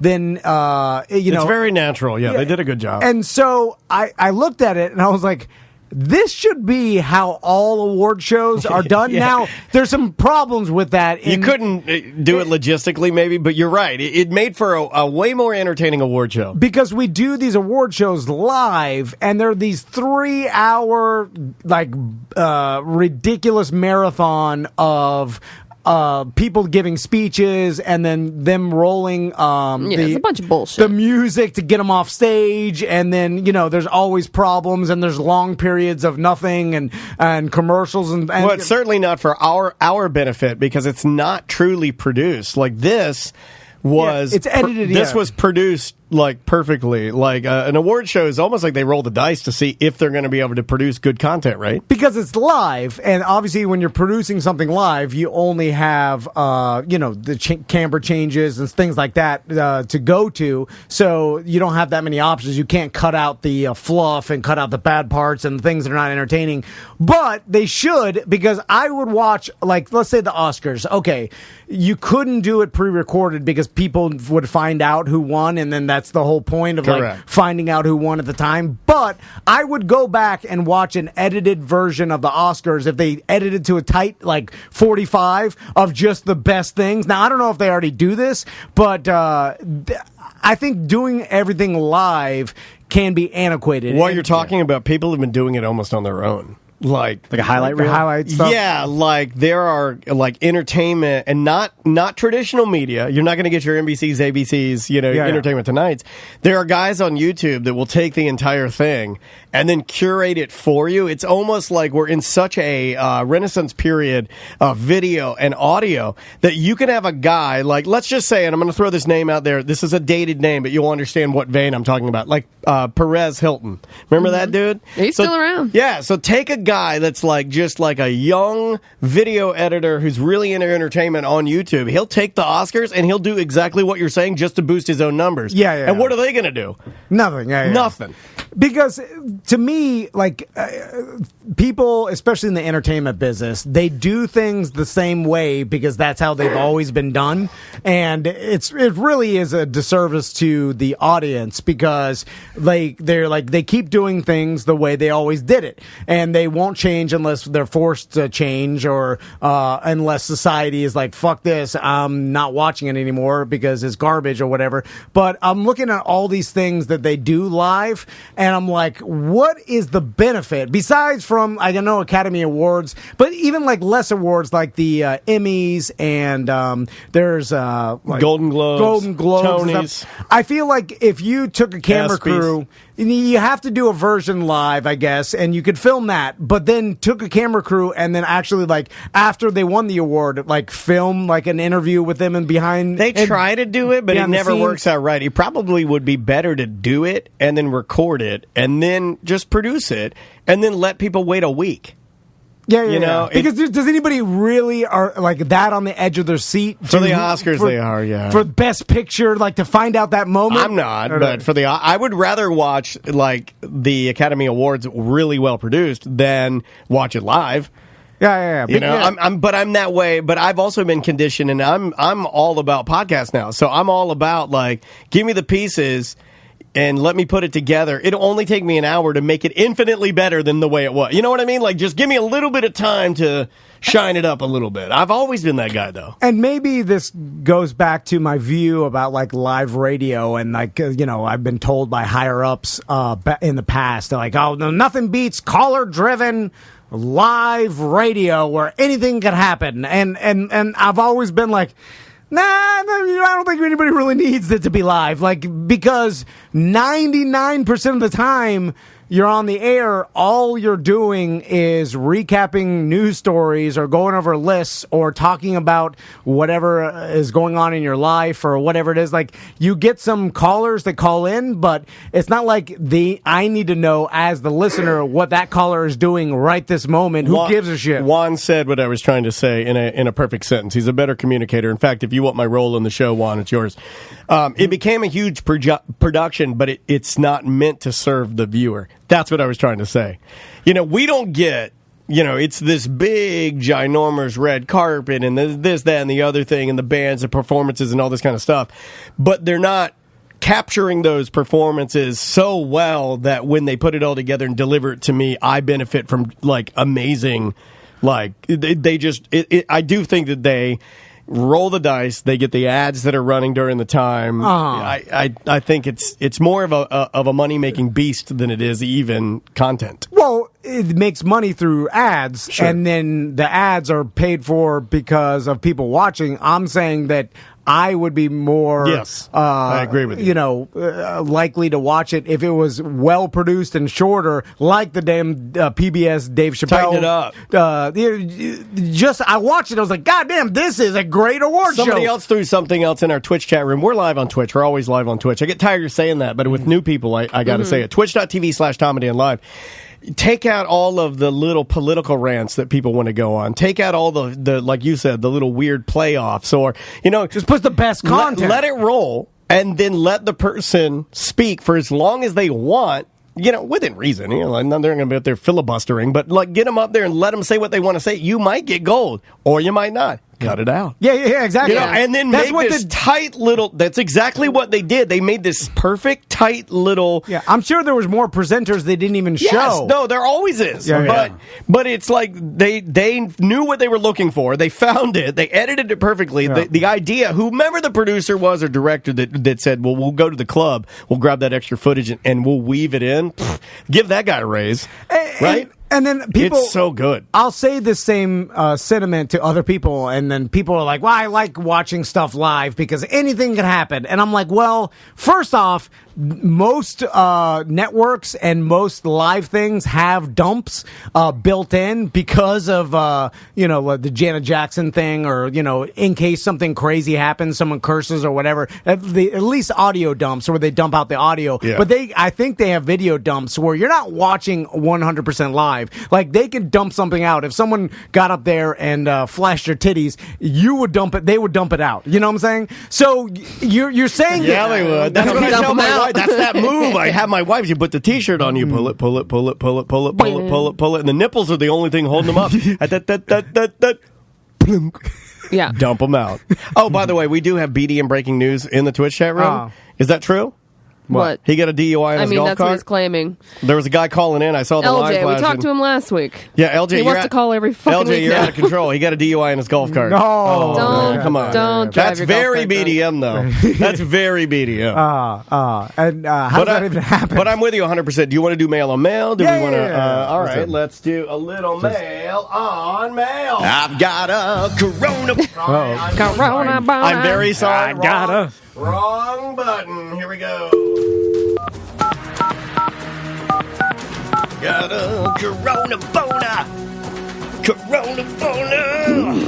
Hey guys, thanks for calling 1-800-HOT-DICK, the place to find real action with real men. To make it even better, we've got new low prices. So low, we're practically giving it away free. If you are a man seeking a woman, press 1. If you are a woman seeking a man, press 2. If you are a man seeking a man, press 3. Mail. man. Oh, Juan. Juan's my spirit animal. He said the subreddit for the dump 'em out move is called Bigger Than You Thought. You got to search Bigger Than You Thought. Mail on Mail brought to you by Melissa. Mail on Mail brought to you by Boobies. Baby one nippy. Melissa Soroka, if you go on TomandDan.com, click on the head banner. She, because she's a salon and hair person, she can't work. Hair person. Well, I was going to say hairdresser, but I was like, is that right? He can't concentrate because I'm acting like a titty baby. Titty baby. I didn't want to disrespect because I was like, is that what the... Hairstylist. Anyway, she can't work right now, but you could order things off her website, and you could check all that out, and products and services and everything to support her during this time. She's been a sponsor for a while. You can go to TomandDan.com, click on the head banner, and look at all the small businesses you can support through. We explain how to do it on the website. We supported one today. Yep. All right. We bought our lunch from a small sandwich shop. Wasn't quite a pizza party, but it was good. Support your hair, people. Too much food, man. Okay, it says, this is Shane from Detroit. If you guys are interested, I have a great spring break story. It was 2009, Panama City. I went down with 3 guys from our football team at Wayne State. The week we were down there, MTV was having a beach party on St. Patrick's Day. Before we went down, my parents' best friend is a beer rep for Miller, and he gave us over 10,000 Miller Lite beads to give out. So we were down there, and the MTV party was on the second day of our trip, so we all wake up in the Seacomer Motel, a.k.a. Seacom Motel. Our room was set up like an army barrack with triple-stacked bunk beds with mattresses so thin you could roll them up. Immediately start hammering beers with only McDonald's dollar menu burger in our stomachs. We pile into my truck, drunk with 90 beers and a rock of cocaine. Whoa, that took a turn. All right. So we're driving down the main Oceanside Drive and it says bummer to bummer traffic. By the way, in rock form, it's called crack. Thank you very much. And we had a big rock of cocaine. Not a crackhead. Yeah. It's only cocaine in powder form. Thank you. We're in bumper to bumper traffic with hundreds of beads hanging off the truck mirrors, random guys and girls walking up and flashing us for beads, bumping Gucci Man, which caught the attention of the group of about 12 hot black chicks who needed a ride down to the beach party. Great tie-in. We're talking to Gucci Berry later. We are. Buddy does too much cocaine in the parking lot and says he needs to chill for a second, and we will catch up with us on the beach later. I done too much cocaine. I need to chill for a second. Like, you are not chill. But you can't. You can't chill on cocaine. You can't chill. You already did the cocaine. You're anti-chilling right now. I need to put myself in solitary confinement and freak out for a while. We all go with hundreds of beads around our necks to the beach party. Bouncers at front of the stage tell us to sit up on the front barricade for the stage and throw beads and spray the crowd with water out to the crowd while 303 played. I love 303. I do too. That's a guilty pleasure. I think Sam. This was not that long ago. I think you and I bonded over 303 because man, they're fun. By the way, fun. What sounds like the best time ever when I was 21 is pure misery right now. Yeah. Like, this story this person describing, not good. It sounds miserable to me right now. But giving me anxiety. Even 15 years ago, I'd have been like, hell yeah. Even describing my own bachelor party when Whopper Jr. picked me up in the Shipyard Brewery van with the case and everything. We were going to Daytona to do all of it. Yeah. It's like when I recount that, it's terrible. Like it's like, why would I ever do that? I never want to do that again. It was the worst time of my life. But at the time, it was awesome. We all head back for the stage. Oh, wait, hold on. We all head back for the night and clean up and can't get a hold of our buddy who did too much coke. At this point, we have not seen him in about 14 hours, so I start calling hospitals and police stations. Nothing. We go out for a beer run at like 10:30 at night, and as I pull away from the store... Your priorities are straight. You're like, well, we can't find him, but I'm going to need a couple to stop my hands from shaking so I can call 911 more. As I pull away from the store, I see him walking barefoot in just his board shorts, totally defeated, though he thought he was a homeless guy. Pretty much the story. All right. Wait, so his buddy did too much cocaine. Shitty ending. I wanted him to do something, but you said so. We couldn't find him. 14 hours. We went on a beer run. He's just walking down the street, barefoot. Love the show. And board shorts. It's just all spring break stories. Technically, None of them are I do want to right? go to the one where Limp Bizkit blows up a boat, though. Yeah, that was pretty rad. Now, I guess the fantasy of it is rad, but the actuality of it probably was garbage, right? Because you're in, not at the time. Because I would have been like 28 or, that's old. Yeah. I would have been like 20. It'd be like a 19 through 22 at the most. 23, you're aged out. I don't know. Too much at 23? I always party. I was always an older guy partying with the younger people. Yeah. I know I know how you are. Yeah. I like. Butler just put in the chat that he had food poisoning and diarrhea his whole bachelor party. Of course What's you did. wrong with your life? Where'd you go for your bachelor party? We went to Annapolis, Maryland. I went to a Liverpool match at M&T Stadium, that's and cool. so we stayed in Annapolis, and we actually got this huge bushel of shellfish at this local fish market, and we grilled them. One bushel, please. Yeah, right. Bushel? A bushel, and we actually Nothing says bachelor party like a bushel. Hey, you guys want to go watch them? of crabs and stuff like that. It's awesome. You guys got to go watch them upstate LJ's soccer? calling again. With Just some- take his damn call, so stop calling. Ate a bad clam, had food poisoning for 7 days. It was fucking a nightmare.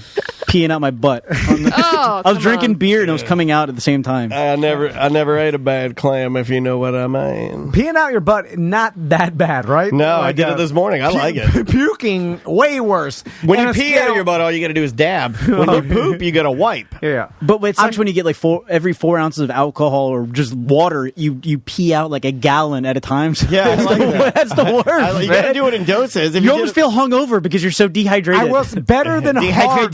Better than hard poop. Hard poop will. I had one that cut me good last week, man. I had one that cut me, and I thought I was going to have to call the 911. I was like, this is.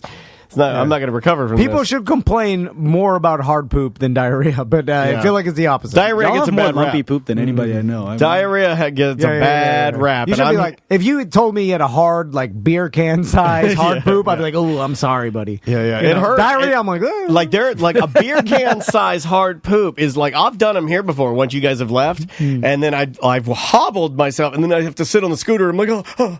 Yeah. It hurts so bad. Your butthole looks like a fish, just trying to breathe. Oh my. My butthole looks like an exploded cigar. All right, is voicemail. Oh, okay. Voicemail. Oh, did you hang up on This him? message is I for got it. Tom and Dan, We'll but take 'em probably after more this. specifically Dan. I am also playing Animal Crossing because. So I go see this owl character at the museum. Blathers. And once I Blathers give the him owl. all my fossils and things, I always tell him I'm fine. And every time I select that conversation, It says that it's one of the answers. He's like, can I help you with anything? You can say, I'm to fine. end the conversation, because that's my favorite thing, ending conversations. I'm fine, and it just reminds me of that's fine. So it's fine. Yeah. Animal Crossing. I got to get you on it, buddy. Let me get you on some Animal Crossing. I will never be on it. Seems baby video game to me. Not interested. Played it with my wife last night. Played it on the couch. When we saved the game, let's just say that I traveled the island. What is it? You're a young boy You've or girl. asked this 10 times. And you still don't know what it is. I'm mad at the explanation. That's why. Sims with animals. You are a young boy or girl, young man or woman, and you purchase a vacation island package from world-renowned crazy inventor and philanthropist Tom Nook. And then you get your own island, and then you have to build it and then get other people to come to your island and check it out. Okay, come check it out for what? Can you kill them when they come on the island? No, it's not. It's no. There's no violence. It's not Call of Duty, isn't it? No, you walk Can you around. hold them against their will? No, you pick oranges, you dig holes, you search for money bags, you fish, you set up your apartment, you hang up some tapestries, you put a rug down. Well, what's enjoying about it? Let's force Tom to play Animal Crossing on fucking Twitch. calming, dude. I'm telling you right now. If you're high playing Animal Crossing, you're the happiest motherfucker alive. Well, I'm already calm. I don't need That's that. true. But have you reached Tom-vana. Tom-vana. It just like I said. Hold on, let's see what Juan, call in. I want somebody who's better versed in video games to explain the appeal and why people like Animal Crossing. Because my next door neighbors, they were outside grilling last night. I sat out there and had a glass of wine with them when we were talking. And he is I can't say exactly where he works, but let's just say he's a tech guy, very well to do, works within the computer. He has his own computer company, I should say, right? He is playing Animal Crossing and right now, and he had talked about it with his therapist, who people are coming in there mentioning it as a form of therapy to calm you down. It's just a relaxing, fun little puzzle game. Okay. Listen, like Maybe I said, I'll try it out. everybody to each his own. I'm telling you, man. Waste your life until you die the way you want to. No big deal. And I play it with my wife now. Now we're sharing it, and like she plays for a little bit, I'll play for a little bit. Juan's calling. Oh, is that to back you up? Not interested. Line 2. Hey, Juan, can you hear me? Yeah, what's up, dude? Okay, help Tom understand why Animal Crossing is so awesome, because I have a feeling that the more I mention it, the more it's just going to break our relationship apart. Okay, so you did a pretty good job of explaining it. The very basic premise is that you're on this desert island. There's this raccoon slave driver that gives you a mortgage, and you have to accomplish tasks to build your house, enhance the quality of life on the island, pay off your mortgage, build an addition to your house. It's real life, but with animal overlords. There you go. And then, but the real you're really sucking him in, Juan. Listen, the really great part about it is like the tasks are extraordinarily soothing. Like fishing is, you could just sit there and do it. It's fun in the comfort of your own home, high as tight. And just fish and make money, and then now you've developed your little fishing empire. Yeah, it's awesome. Make money. I fucking love it. You could go real fishing. There's that. No, too hard. But you're not allowed outside of your house. You are allowed outside your house, Juan. You can go to your local You're pond. allowed outside right now, but what about in a week? You'll still be allowed. And you're not going to have Animal Crossing, and you're going to wish you were fishing. I'm not going to wish that. It goes back to my buddy the Wizard made a joke about SimCity back when SimCity first came out. Like I'm talking about early 2000s, late 90s, and he was like, it seems like we're moving towards a world where someone is going to be on their computer taking out the virtual trash in their house. Meanwhile, the real trash is behind them, overflowing. They live in squalor. But Dude, SimCity's been around since 1989. Whoa! Oh my God! What the hell? I didn't know that. It's just like you're doing things virtually. Yeah, but these are but weird not experiencing things. life. These are weird things. Like the whole element. I got to tell you, Juan, the thing that I like the most about this dumb game might surprise you. I actually enjoy the knowledge that Blathers the Owl will tell me when I have him analyze one of my fossils, and then I donate it to the museum for him to put on display for the people of the island, which in turn increases everybody's happiness on the island because I'm giving them things. But then he'll give you facts, like real-time facts, so you're actually learning something. So I don't feel like most video games, I do feel like I'm wasting my time. Like when I play Madden just for hours, that's a giant waste of time. It's not real. But this, at least I'm acquiring knowledge about dinosaurs and fossils and things that I didn't know. I don't want to do that. And not only that, the museum is like super cool because they use, a kind of a graphical version, but a real life model of these crazy fossils that you would have to go to, the Smithsonian to see. But you can just develop this really neat museum and you work for it and it's yours. Hold on. And you didn't tell me you get to see representations of real life fossils. I'm joking. You're being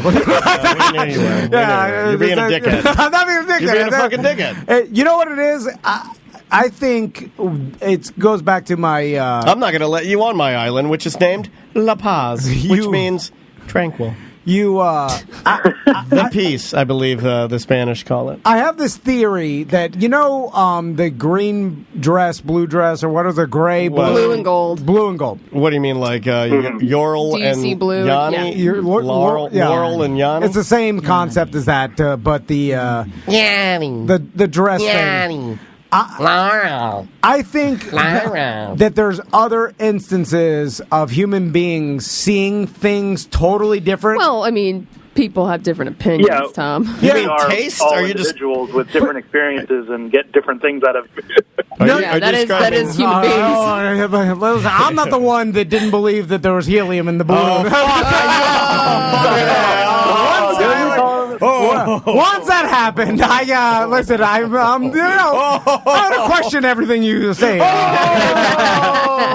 and you have to. I have a theory too, Tom. I have a theory too, and I think that you're incapable of having fun. I agree. It's a curse. I agree with that. Because I will tell you, no what, way to live. I will tell you what I did. No one should live like me. I'm going to tell you what I did, and I think you'll find this fun. I played video games with my wife. We've never done this, dude. I've been married 9 years, coming up on 10, and I've been together with my wife, let's say 15. We have never played video games together. We played video games for 3 hours, and then we fucked like animals on the couch.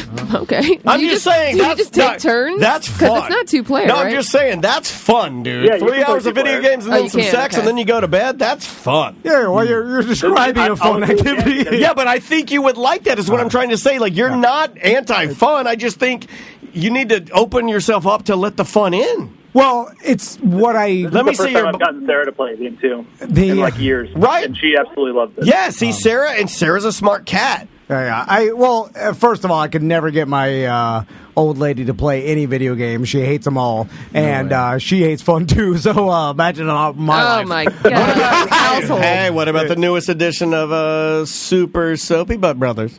What is that? I don't know.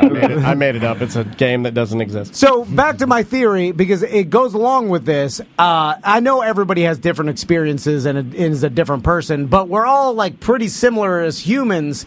But I think this is where it gets skewed, where I actually think, because whether it's politically, whether it's like, hey, how could you not like this or whatever, or how do you see things this way, it goes back to the dress and the Laurel and Yanni thing, where the perfect examples of different people seeing literally or experiencing the something different than what you're seeing, right? And so their brain is comprehending what they're looking at completely different than this other person, and I think there's more instances of that in the world, whether it be politically, whether it be like your opinion on one thing versus another, or what's fun and what's not fun, and that's where people can't get beyond. Like, for whatever reason, we can understand the dress thing, or you're hearing Laurel and Yanni, like, okay, some people are Laurel, some people are Yanni. I mean, it's a completely meaningless, stupid thing that doesn't matter in your life, but I think that translates to all aspects of life. Like, I can't see or can't enjoy video games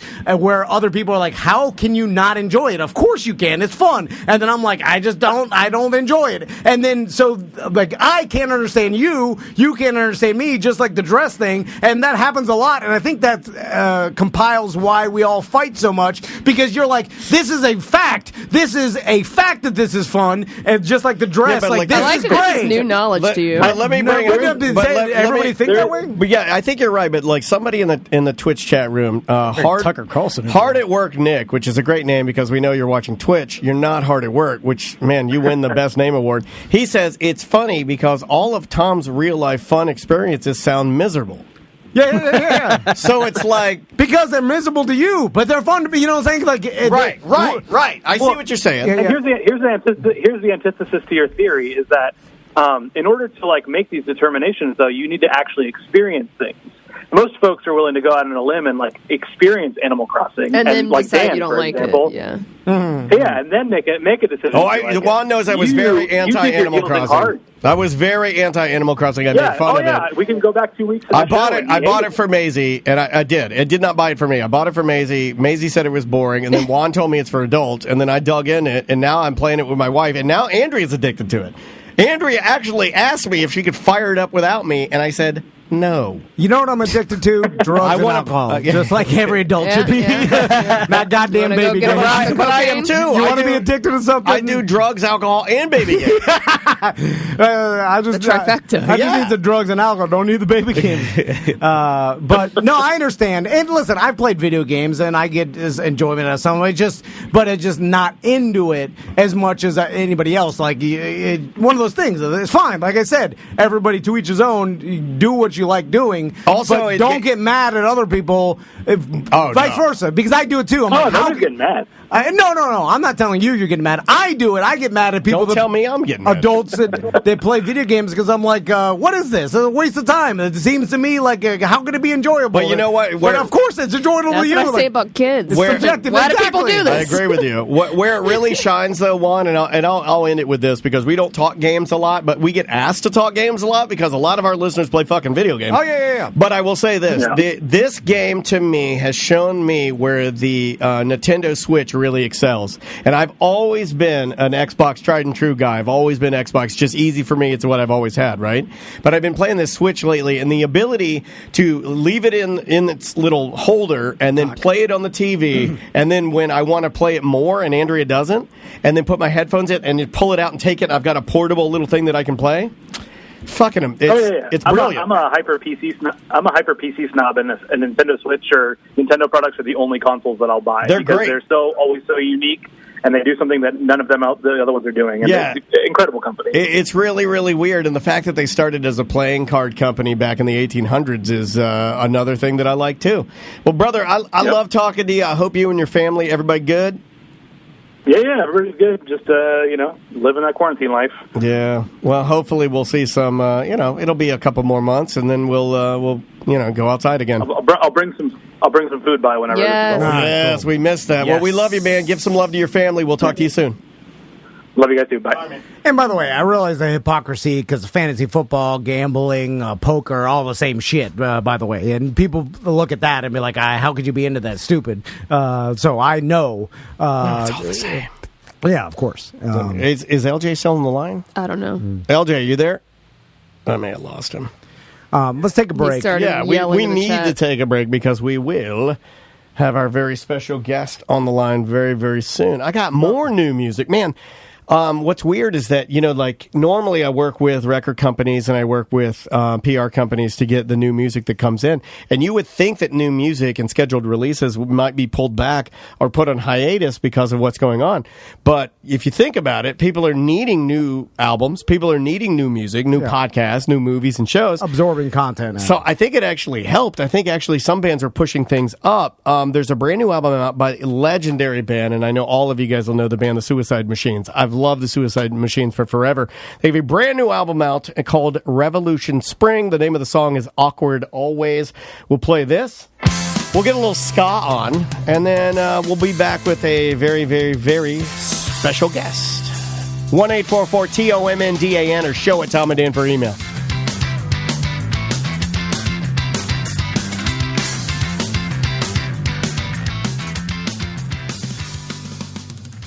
Gringos Locos has been with us for a very long time. Yep. In fact, we were, I believe, the first place that they ever advertised. Yeah, and I think it's still the only place. That's pretty neat. Yeah. I'm kind of proud of that, but I will tell you that I'd never thought about this, but I got a buddy that told me a really great quarantine or lockdown hack.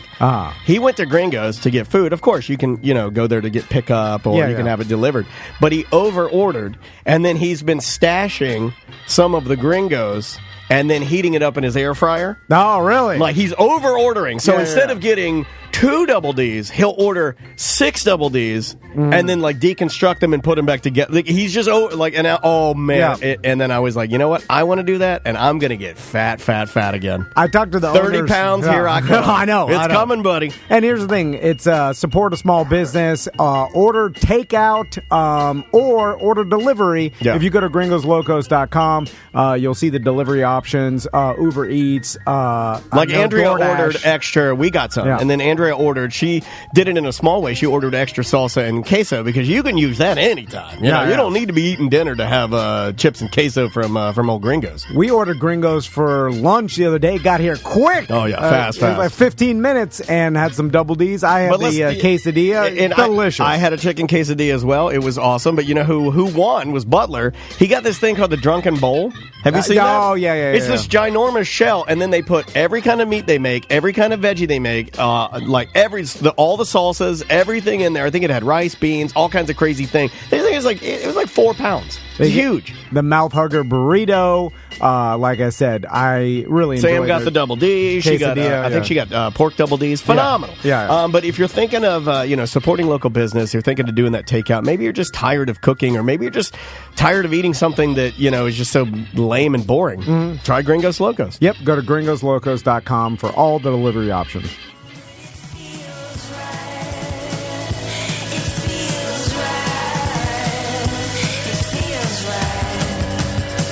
Welcome back to A Mediocre Time with Tom and Dan. I'm Dan. Tom. Samantha, our producer's here. Butler on sales is drinking a beer with me. How was your birthday, dude? Happy birthday. It was good. It was quiet. It was a quarantine birthday. Yeah, I kind of feel like all of our birthdays. I mean, I got mine coming up in June. Mine's Maisie's is in June. Yours is the end of this month. You got lucky because you squeaked in a little bit of one right before the shit hit the fan. I mean, literally, I would have done nothing different. I'm supposed to go. Yeah, it's no fun van, so I didn't do anything. I'm supposed to go to the DR, and I don't think that's going to happen. I think that's going to be. Yeah. I doubt it. Canceled. I've already June 12th. I've already scrubbed it. Like in my mind, I've already scrubbed it because I don't want to get my hopes up. We're supposed to stay at the Nickelodeon Resort for my daughter and we always combine our birthday into hopefully a little travel thing. Who knows? I'm the 12th, she's the 15th, and at that time, I mean, not to jump the gun early. Yeah, Jen and I are possibly looking at postponing our trip in September. I mean, we have no idea what's going on. I have no idea. You got to kind of plan it out accordingly. Everybody's just in a holding pattern, just doing the same thing. It's like I said, the interesting part is that everybody in the world is literally doing the same thing, which I've never ever seen or experienced before. I mean, maybe maybe someone that's still alive that experienced like World War II or something where it's a world, literally a thing that affects the entire world. But even that, there was countries that stayed out of it, and they're like, well, I'm like, but that's not the case here. So it is crazy. I heard a story about even Mount Everest. They closed down because of the coronavirus. Not the China side, actually. China's resumed climbing today. Yeah. Someone just, I heard that story that someone just hit the peak. Or we listen to NPR together, don't we? Yeah. But I found it interesting. Like, they're becoming one person. Won't play Animal Crossing, but they'll shove some NPR up their liberal asses. Even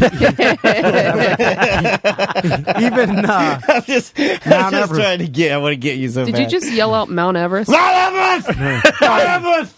even Mount Everest is. He's got a brain tumor. Let's talk about eggs. You were on the hunt for eggs, but you couldn't find them.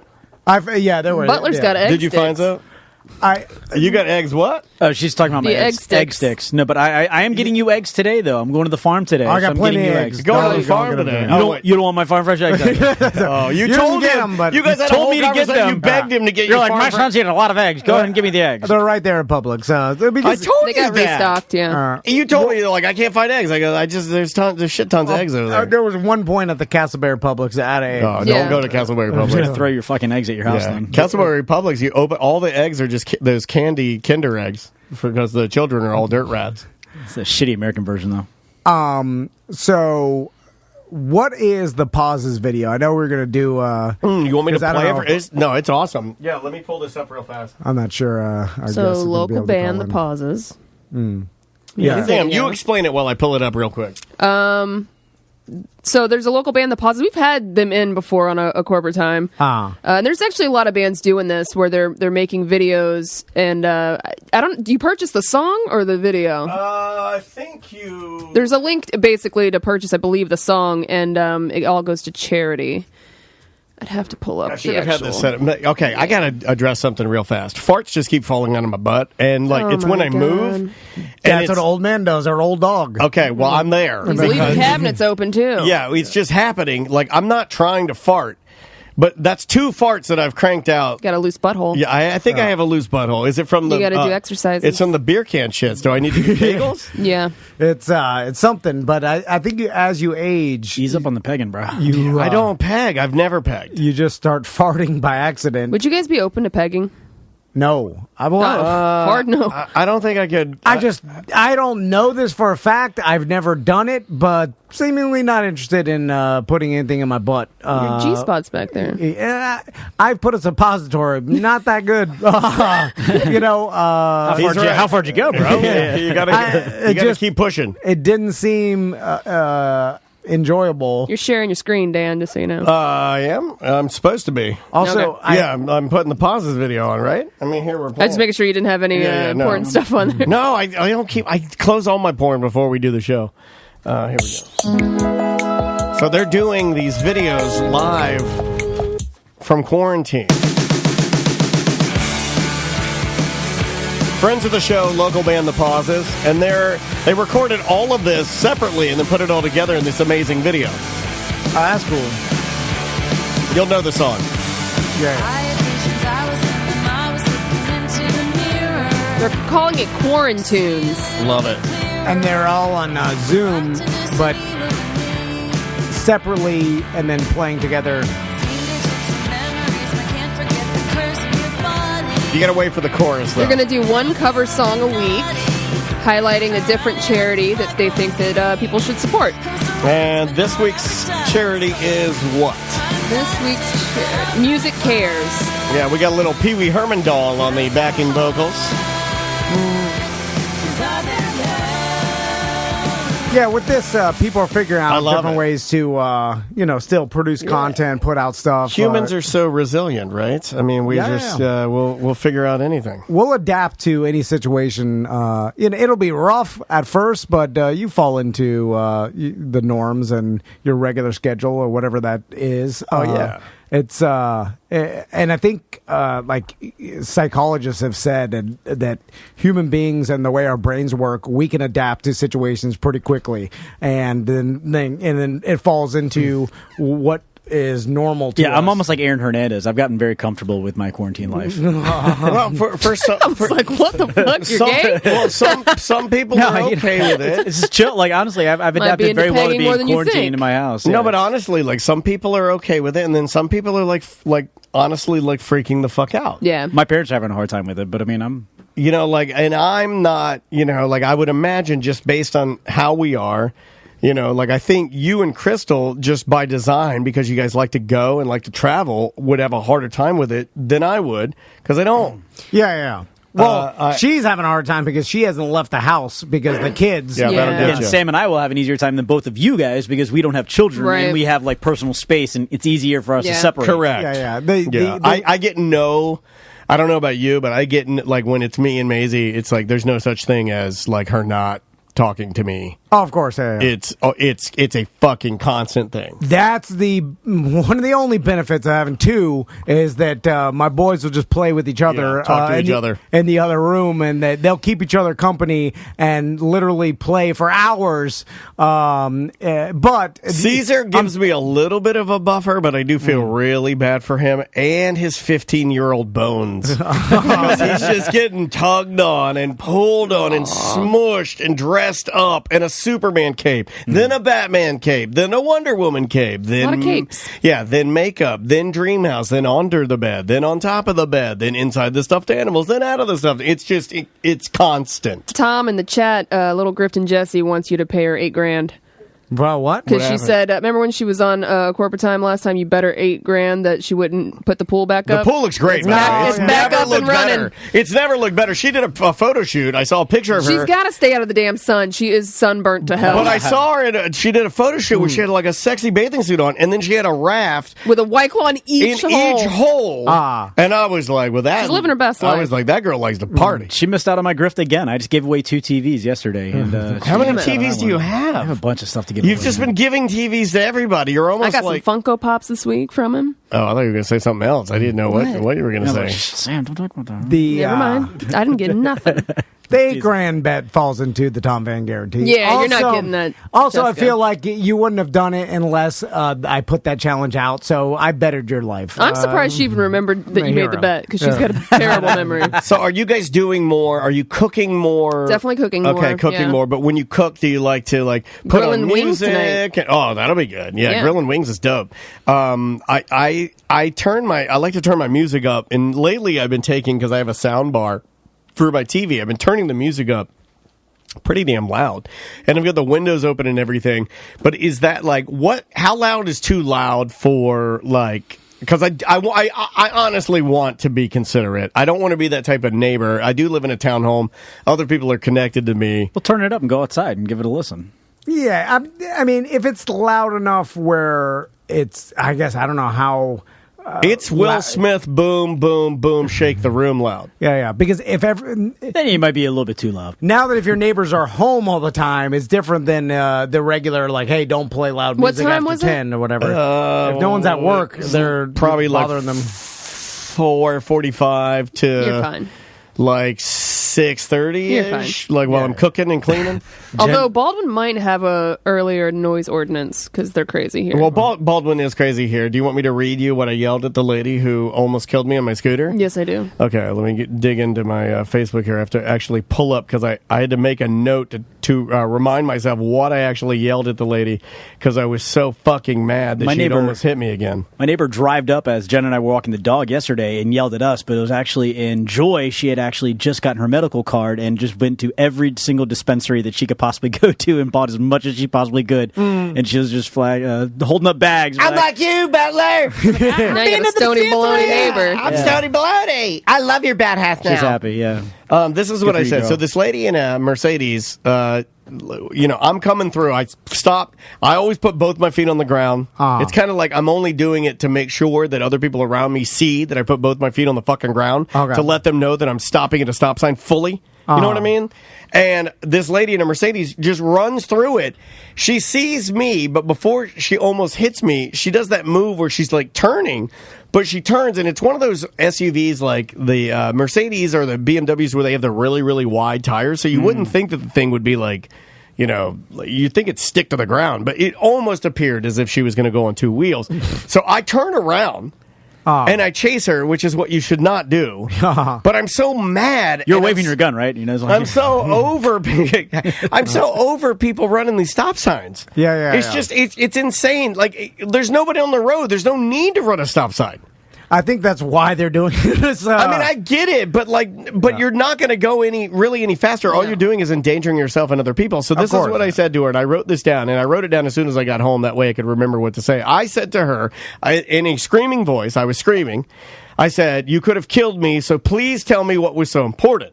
As I screamed to her, she said, Sir, you don't have to yell. I'm sorry. That I'm just doing the voice I heard. I'm not trying to be rude or anything. Whatever. I mean, there's plenty of people that talk like that. And then she said, "You don't have to yell. I'm sorry." I said, "Yes, I do need to yell. That's your problem. No one yelled at you enough for making stupid and huge mistakes and being selfish and doing what you want. You are a trash person because no one yelled at you. You need to be yelled at. There's a small part of me that wishes you had killed me so you and your family's life would be ruined forever and you'd have my blood on your hands, you trash person. Now get out of here." I love calling people trash person. Was that too harsh? No. No, you're fine. People need shaming, right? Tom's all about the shame. Tom is about the shaming. You got to shame them. Now you have a lifelong feud, though, because throwing out trash person, that is a lifelong feud. Trash person... It's for life. You hate that for life. Now, what I failed to think about is that she then had pulled into her parking spot, which is, right next to the studio. And I will see this woman every day now for the rest of my life. And she had that accent? He's scared. That means she has a big family. That's the problem, because now every time you see this, it's awkward and hey, whatever. Remember me? Yeah, she was in the one. She was definitely in the wrong. But I was so angry because I really do feel like people are taking advantage of the bad situation that we're in right now.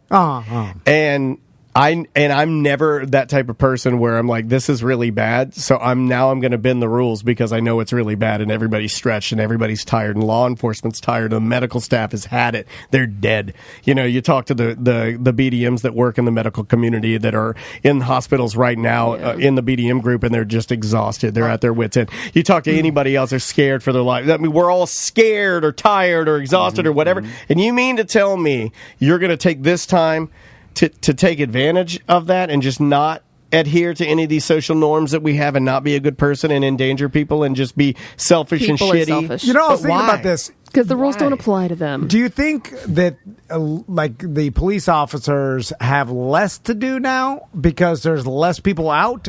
Because it dawned on me the other day, I was like, I bet you there's a lot of cops that are not that busy, right? Unless like domestic disturbances and stuff like. Yeah, I think that's going up. You know what? Domestic disturbance going up, but they've like, been patrolling heavily traffic. around here. Maisie and I were skateboarding yesterday, and we saw a lot of cops just doing like checks, just like slowly cruising, patrolling. just like- Yeah, but I'm saying is like, is there? It's got to be less busy, right? There's would less think people so. out. There's nothing. There's You would less, imagine, yeah. less crime, with less people. There's less incidents and less car crashes and all the shit that happens. It's car crash crazy right now because of what Dan said. People are driving like fucking maniacs. They are, but less of them. So those same people are driving normally with a bunch of people. So it on might the even road. out. Might be the same amount of car accidents. Oh, I bet you it's less. It's got to be I less. see There's less accidents every day. There's less cars on the road. I There's almost gotta agree be with Tom. less. I've seen, like, listening to the news in the morning. I mean, I'm seeing less the accident NPR? reports in the morning. NPR, of course, NPR. Hey, My well, God. it's just, I mean, there's less cars on the road. So I wonder if you have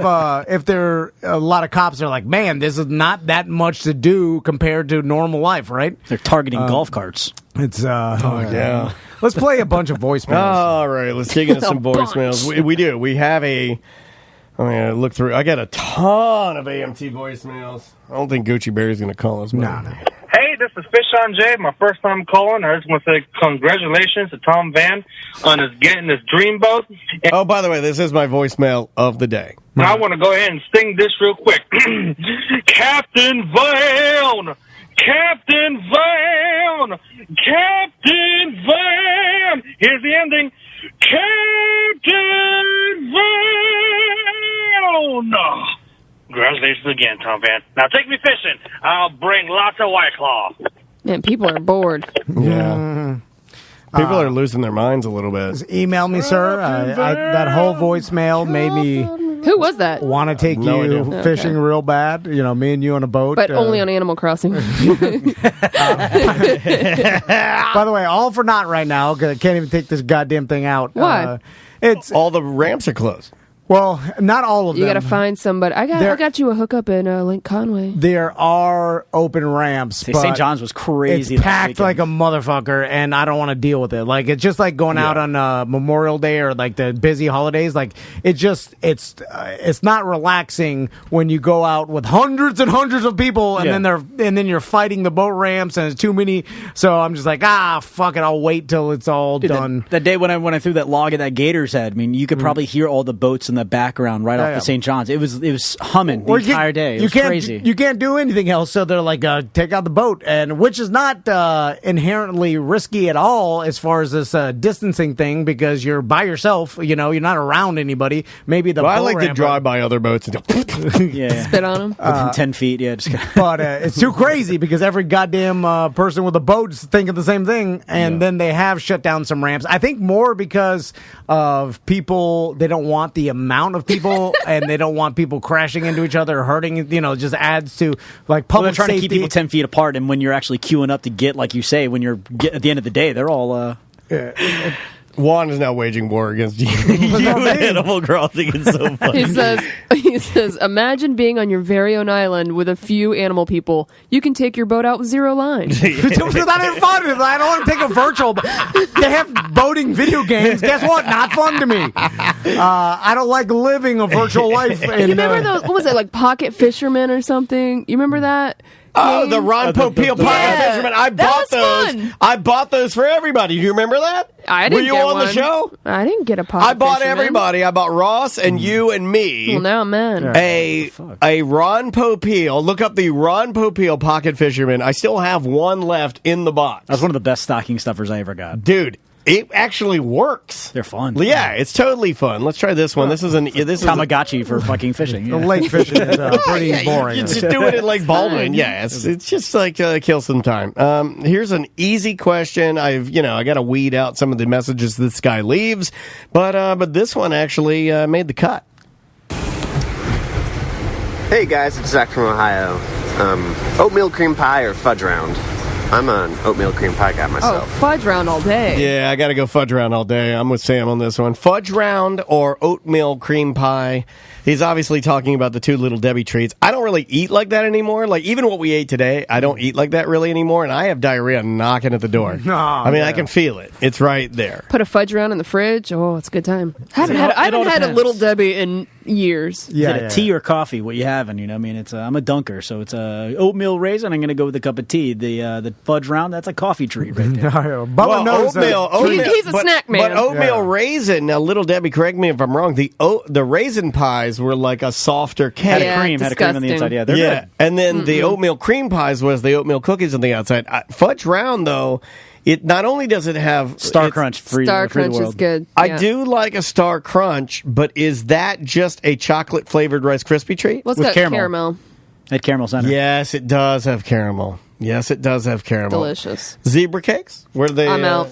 No, I don't like any of the cake. I don't like that white crap. Christmas tree? Take the chocolate one. No. You know what my mom used to eat? Swiss cake rolls? With Road Sunkist? trips is, besides from Sunkist, Nutter Butter Bars. The snowball. Oh, wow. She's a snowball. Which the coconut ball? Fucking disgusting. They are fucking disgusting. I don't like coconut. That's a white trash treat, right? Yeah. Fucking disgusting is also a Pantera song, I believe. You pour some Sunkist on a snowball and you will actually form a trash person. And they'll immediately start smoking. If I were like to conjure, No offense, if Mom. I were the Witcher and I were going to conjure Mom, it's just like pentagram on the ground, snowball, pour out one for my homie Sunkist, and then she appears, right? Yeah. You'd have to stick Parliament Light 100 in the snowball. Hey, don't threaten me with a good time. I used to smoke Parliament, so I'm right there with your mom. When you light it, that's when it happens. Anyway. Let me see what else I got here. Man, the voicemails. And guys, please leave us voicemails. We'd love to hear from you. And I know you're bored right now. You're trying to do the best you can. And leave us some voicemails like this one right here. What's your name, Brandon?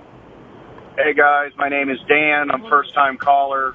Reason for my call, you're talking about hot tubs. I've got a hot tub store in Orlando and in Daytona. If you want any details, you guys are killing me. Please call me. We can talk about it, and I can tell you what the reality is and what you should or shouldn't do. And I've been doing it since 1993, so I've been around it enough that I can tell you some pretty accurate answers. So if you want, give me a call back. I won't play his number, but I will. Played this, right? No, different guy. I need a grift tub. I researched this morning because I thought the same thing. Different guy, and this guy actually ended up calling our home line, like our 844 Tom and Dan. Okay. And I pulled his voicemail in, and his name came up on caller ID as Dan Badger, Hot Tub Man. Swear to God. I believe his name is Dan Badger. That is if Samantha awesome. can look that up, like Dan Badger, the Hot Tub Man. Who are you talking to? This guy's just having a conversation with me. Put him on hold. I'll grab him right now. Just throw him on hold. What line? Line 2. Line 2? He doesn't want his name said. Is this Dan Badger, the Hot Tub Man? No, this is... Don't say your name if you don't want to. Okay. Oh, sorry, Sam. I turned your mic off. There we go. Yeah, don't say your name. I'll give you your name. Your name is... you're Scraunchy. Carl Rover, the septic tank splunker. Okay, your name is Scraunchy Turds. Scrotum Steve, go ahead. You got What's going on? Yeah, so... I've listened to you guys for maybe like 4 years. I have a Tom story. All right. And I kind of want to pull a little grift onto it too. So, I told Sam, I just pulled my hard drives that have the police report, but I was arrested on a canoe for voting under the influence. Are you serious? Okay, hold on a second. You got a BUI? Are we out of $100 gift card prizes because this guy's the winner? That's automatically arrested on a canoe for BUI? I just want my BDM membership back and one of the beach hats. Now people are just calling in for beach hats, Tom. Thanks. Times are tough, Sam. Hold on. Well, explain to us the story how you get arrested for BUI on a canoe. Okay, so let me shit. I told Sam the information. If she can look up my name like I work for the state, so I don't really want to be identified. Yeah, no, I got you. I got you. A really good job. Don't get yourself in trouble, man. I understand. I mean, Sam could tell us, or you could tell us, because you were there. Well, he wants me to pull his mugshot. Have Sam look up the county, and it's a public record, so it's the best mugshot you'll ever see in your fucking life. I love a good mugshot. I'm guessing Volusia County? my county of Beth.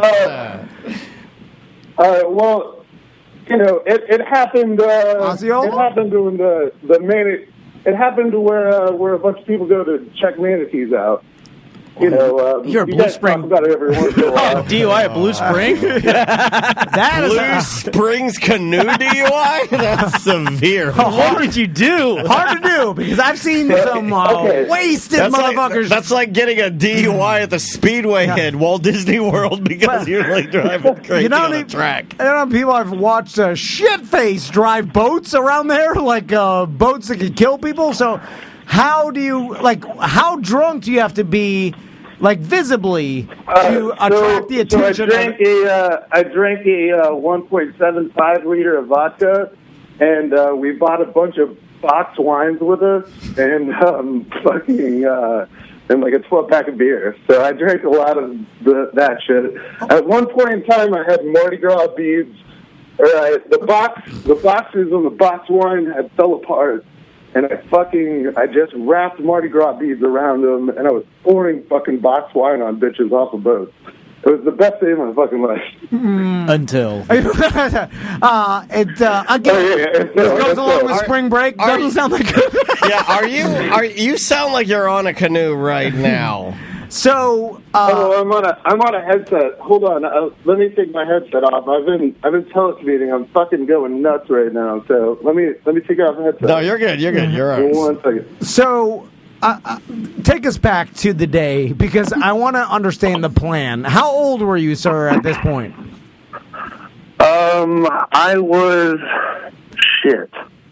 It's like, wow, last week. I don't know, I was like 20, 21, 22. Okay. Like I think all of me and my friends just turned 21. Okay. So the plan was it was spring break. It was a small town, and Girls Gone Wild said they're coming to the fucking club, and they're coming to this small local area that we hang out and do like boat stuff at. Okay. It's like very shallow water where you can pack a lot of boats and have a cool party. And so we did that you heard Girls Gone Wild was gonna, they're coming to town. What year was this? Oh, absolutely. Yeah, I heard Girls Gone Wild, and I was like, we got to do it. It had to be late 90s. This was 2010. 2010? Whoa! Didn't that guy get arrested? Girls Gone Wild still happening? 2007? God, if I'd have known that, I'd have kept my subscription. Like, the guy was in jail around that time, right? He went to jail for, like, and then those other guys tax evasion. Extorted him by sticking a dildo in his Well, I found your ass. records, but I don't have your mugshot. So, text me the name. Did you find a police report? I did. Okay, You got a couple charges on there, buddy. Here's the thing. Here's the thing, guys. Like, I do have to say, I dropped an expletive in there that's not cool. Like, it was a not cool thing that I said at the very end. Man. Did you call the cop N-word? Oh, God. Man. Okay. Now, I would give you a pass if you were like, this manatee's my N-word. Because then I'm like, he's drunk. No. I will say that it was very uncool. I dogged a bounty hunter did, bro. I totally did. Oh, you said you wanted to be buried with the N-words? At all. What does it matter? You don't say it. You don't just because there's no black people doesn't mean you get a chance to say it. I know. Oh no, Dan. There's so much alcohol that was involved in this whole thing. Like I was out of it. Read the police report. Alcoholic racist. We got a BUI. It doesn't make you racist. It lets you say a racist thing. So, explain to me how wasted you have to be to have the FWC or the boat cops come to your canoe and then start giving you a field sobriety. You got to be N-word screaming crazy. What are you doing? I'm going to give you the best. All right. So what had happened was I was I was literally in the I was in the right on this one. I told all of my friends, I was like, instead of taking the boats with motors, let's take canoes and get shit-faced drunk, and then we can navigate our way around the boat. You're a fucking genius! Party. So you were trying to be responsible. Absolutely. So I had designated drivers waiting at the shore for when we came back to load all of our boats up and take us to the next party. All like, right. I thought this whole entire thing out. All right. Well, you do sound like a master planner. You sound like a bit of a mastermind to me. I've got the Tom Van plan all day long, bro. Like I connect with you. Tom never has a plan. He's no plan Van. He does yell the N-word on boats. Yeah. My plan is to get blacked out on this canoe and yell N-word. That's my number one plan. I don't know. Sounds flawless. Okay, so at the end of the day, I had a friend of mine that was on my canoe that I brought with me who decided it was a good idea to wear trip pants on a canoe, which is like the pants with all the fucking chains hanging off of them and shit like that. Jesus Christ. Like German techno dancing pants where they have the goggles on their head and the dreads? Absolutely, yeah. Okay, German. Yeah, so your friend, so you're on a canoe and you brought a friend who's wearing German techno pants. What'd you call them? Chain pants?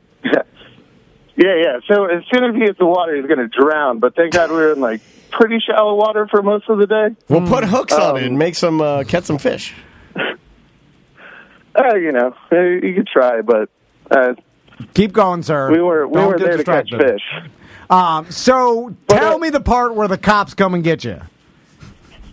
All right, so give us the we're goods. out of the shallows and they're checking IDs. I bring my ID up voluntarily just to get over with the process.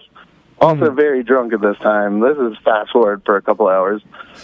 The cops go tell me to go fuck off, and they'll ask me for my ID if they want it. And I'm like, well, shit, that's crazy. Is that what they said, or is that what you heard? And so all that, it starts raining at one point, and it looks pretty nasty. So we're like a mile and a half from where we really need to be. So I get my cell phone out. We call the people up. They come and grab the cars, and they bring it to the place, and they come to pick us up. Well, we're on our way. My buddy has been taking fucking pills and drinking Four Locos all day. So he's like...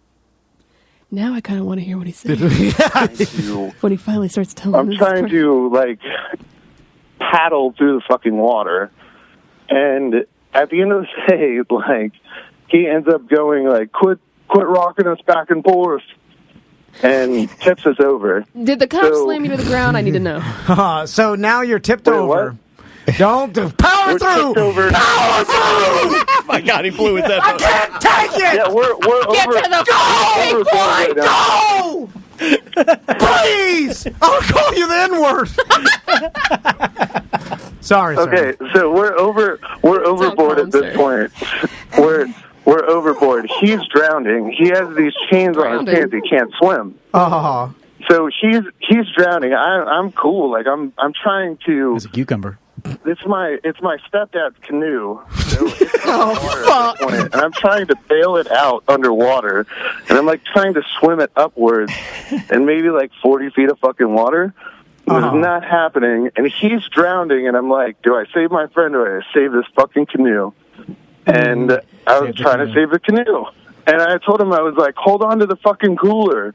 And so he's bobbing around on one of those cube coolers, and all of a sudden, this fucking goddamn, you know, if you don't believe in God or whatever, fucking the shrimp boat comes fucking. What? Shrimp boat? There's no shrimp I thought you were in a... Where are you? Tell me! Tell me! I know the waters of Florida. Where the hell are you? I don't think he knows where he was. Yeah. It's an hour and a half. It's Crystal River. Okay, all right, there it is. You're at Crystal River. There's a goddamn shrimp boat, and then so your canoe is upside down. Your buddy with the chain pants is struggling to swim. He's holding onto a cooler. It's a complete shit show. Shrimp boat comes. What happens next? the shrimp boat initially, the shrimp boat fucking goes and initially grabs him and pulls him out of the water and pulls the cooler out of the water. And they come over, and I feel like the hands of God behind me, and they start lifting me out of the water. And I'm like, no, motherfuckers, I can swim, save the canoe. And so they go in, and they're like two big black guys just pulling this fucking canoe out of the water. And there were no black people around. You say, look at those inwards, get that canoe. And then that's... No, I'm just saying... I'm saying that was a real fuck up, and I do I am remorseful about dropping that word because it's not a cool thing to say. They wrote it in the police report. They wrote it in the police report. So where's the part where you get arrested? Disorderly conduct. So what did they say in the police report? Like, how did you use it though? You shouldn't be. Come on, man. Well, no. Oh, okay. Well, no. That's why you have to read the police report. So what? Let me finish the rest of the story and then read. I don't know if we have enough time. Yeah. I mean, everybody. I'll be real with you. The Twitch chat room. Everybody here is exhausted. I screamed at you. You couldn't get to the end. Yeah, you couldn't just tell me. Exhausted. Yeah, you've exhausted. Bring him down. Bring him down. Just bring him down. I can't take it anymore. Please, all the way. Off. No, I can't take it. What is it? Why, when you're screaming, just tell me? What is he hearing? He is wasted. So there's that. Yeah. You got the Trump swoop thing. I like your hair right now. So aggravated. Yeah, you look like baby.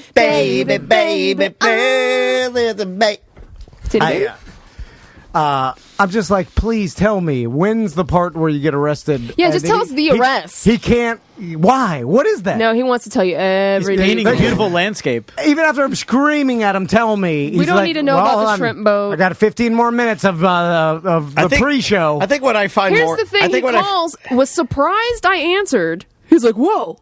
Like, what the hell? What's the most And he's like, interesting- I was going to email you this. I'm like, so just email it to me. Yeah. Well, no, I don't know if we can read that. What's surprising about this is that how much you hate this.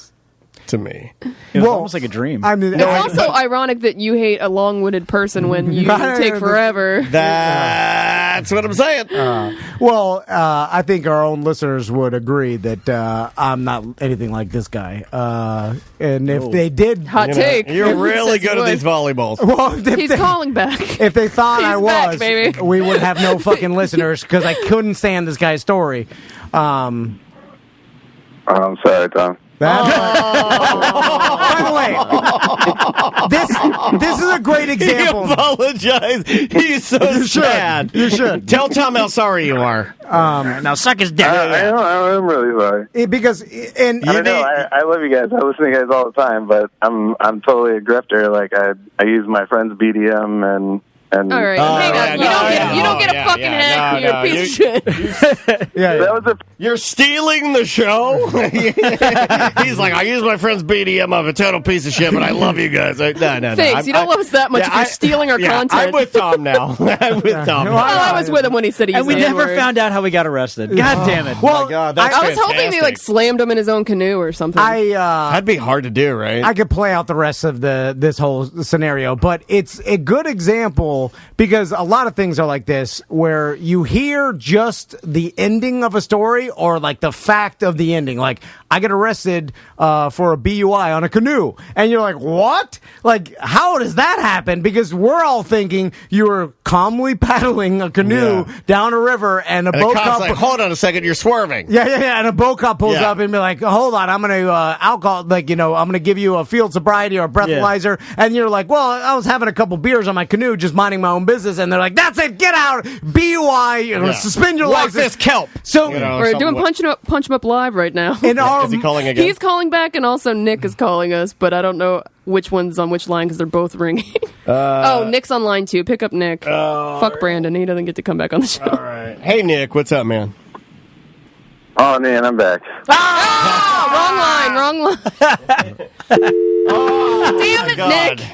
But we hear. I like a good spicy ending to the show, though. This is fun. Yeah. Well, it is funny. Like in the chat, people are saying he was just giving out information he didn't need to. Like you didn't have to tell us you used the N-word. You didn't have to tell us you're stealing the BDM shows. Yeah. Didn't care that his buddy was in chain pants. Yeah. It was going to let him drown. Yeah. Completely honest when you're drunk, I guess, right? Yeah. And no filter. But it's like, oh, well, you weren't minding your own business, canoeing down the river, having a couple beers. You fucking tipped over your canoe, shit spilling out. Your buddy's drowning. You're in the canoe screaming at some guy in a shroom. But like, all that is why they got you. They arrested you. But in our mind, we went to, oh, this guy was minding his own business on a canoe. Why did piece of shit? Cops just arresting someone for nothing. Like I've been drunk all the time on canoes. No big deal. But this is the reason. It's because you act like this, and it's your behavior that got you arrested. Christine's killing me. She says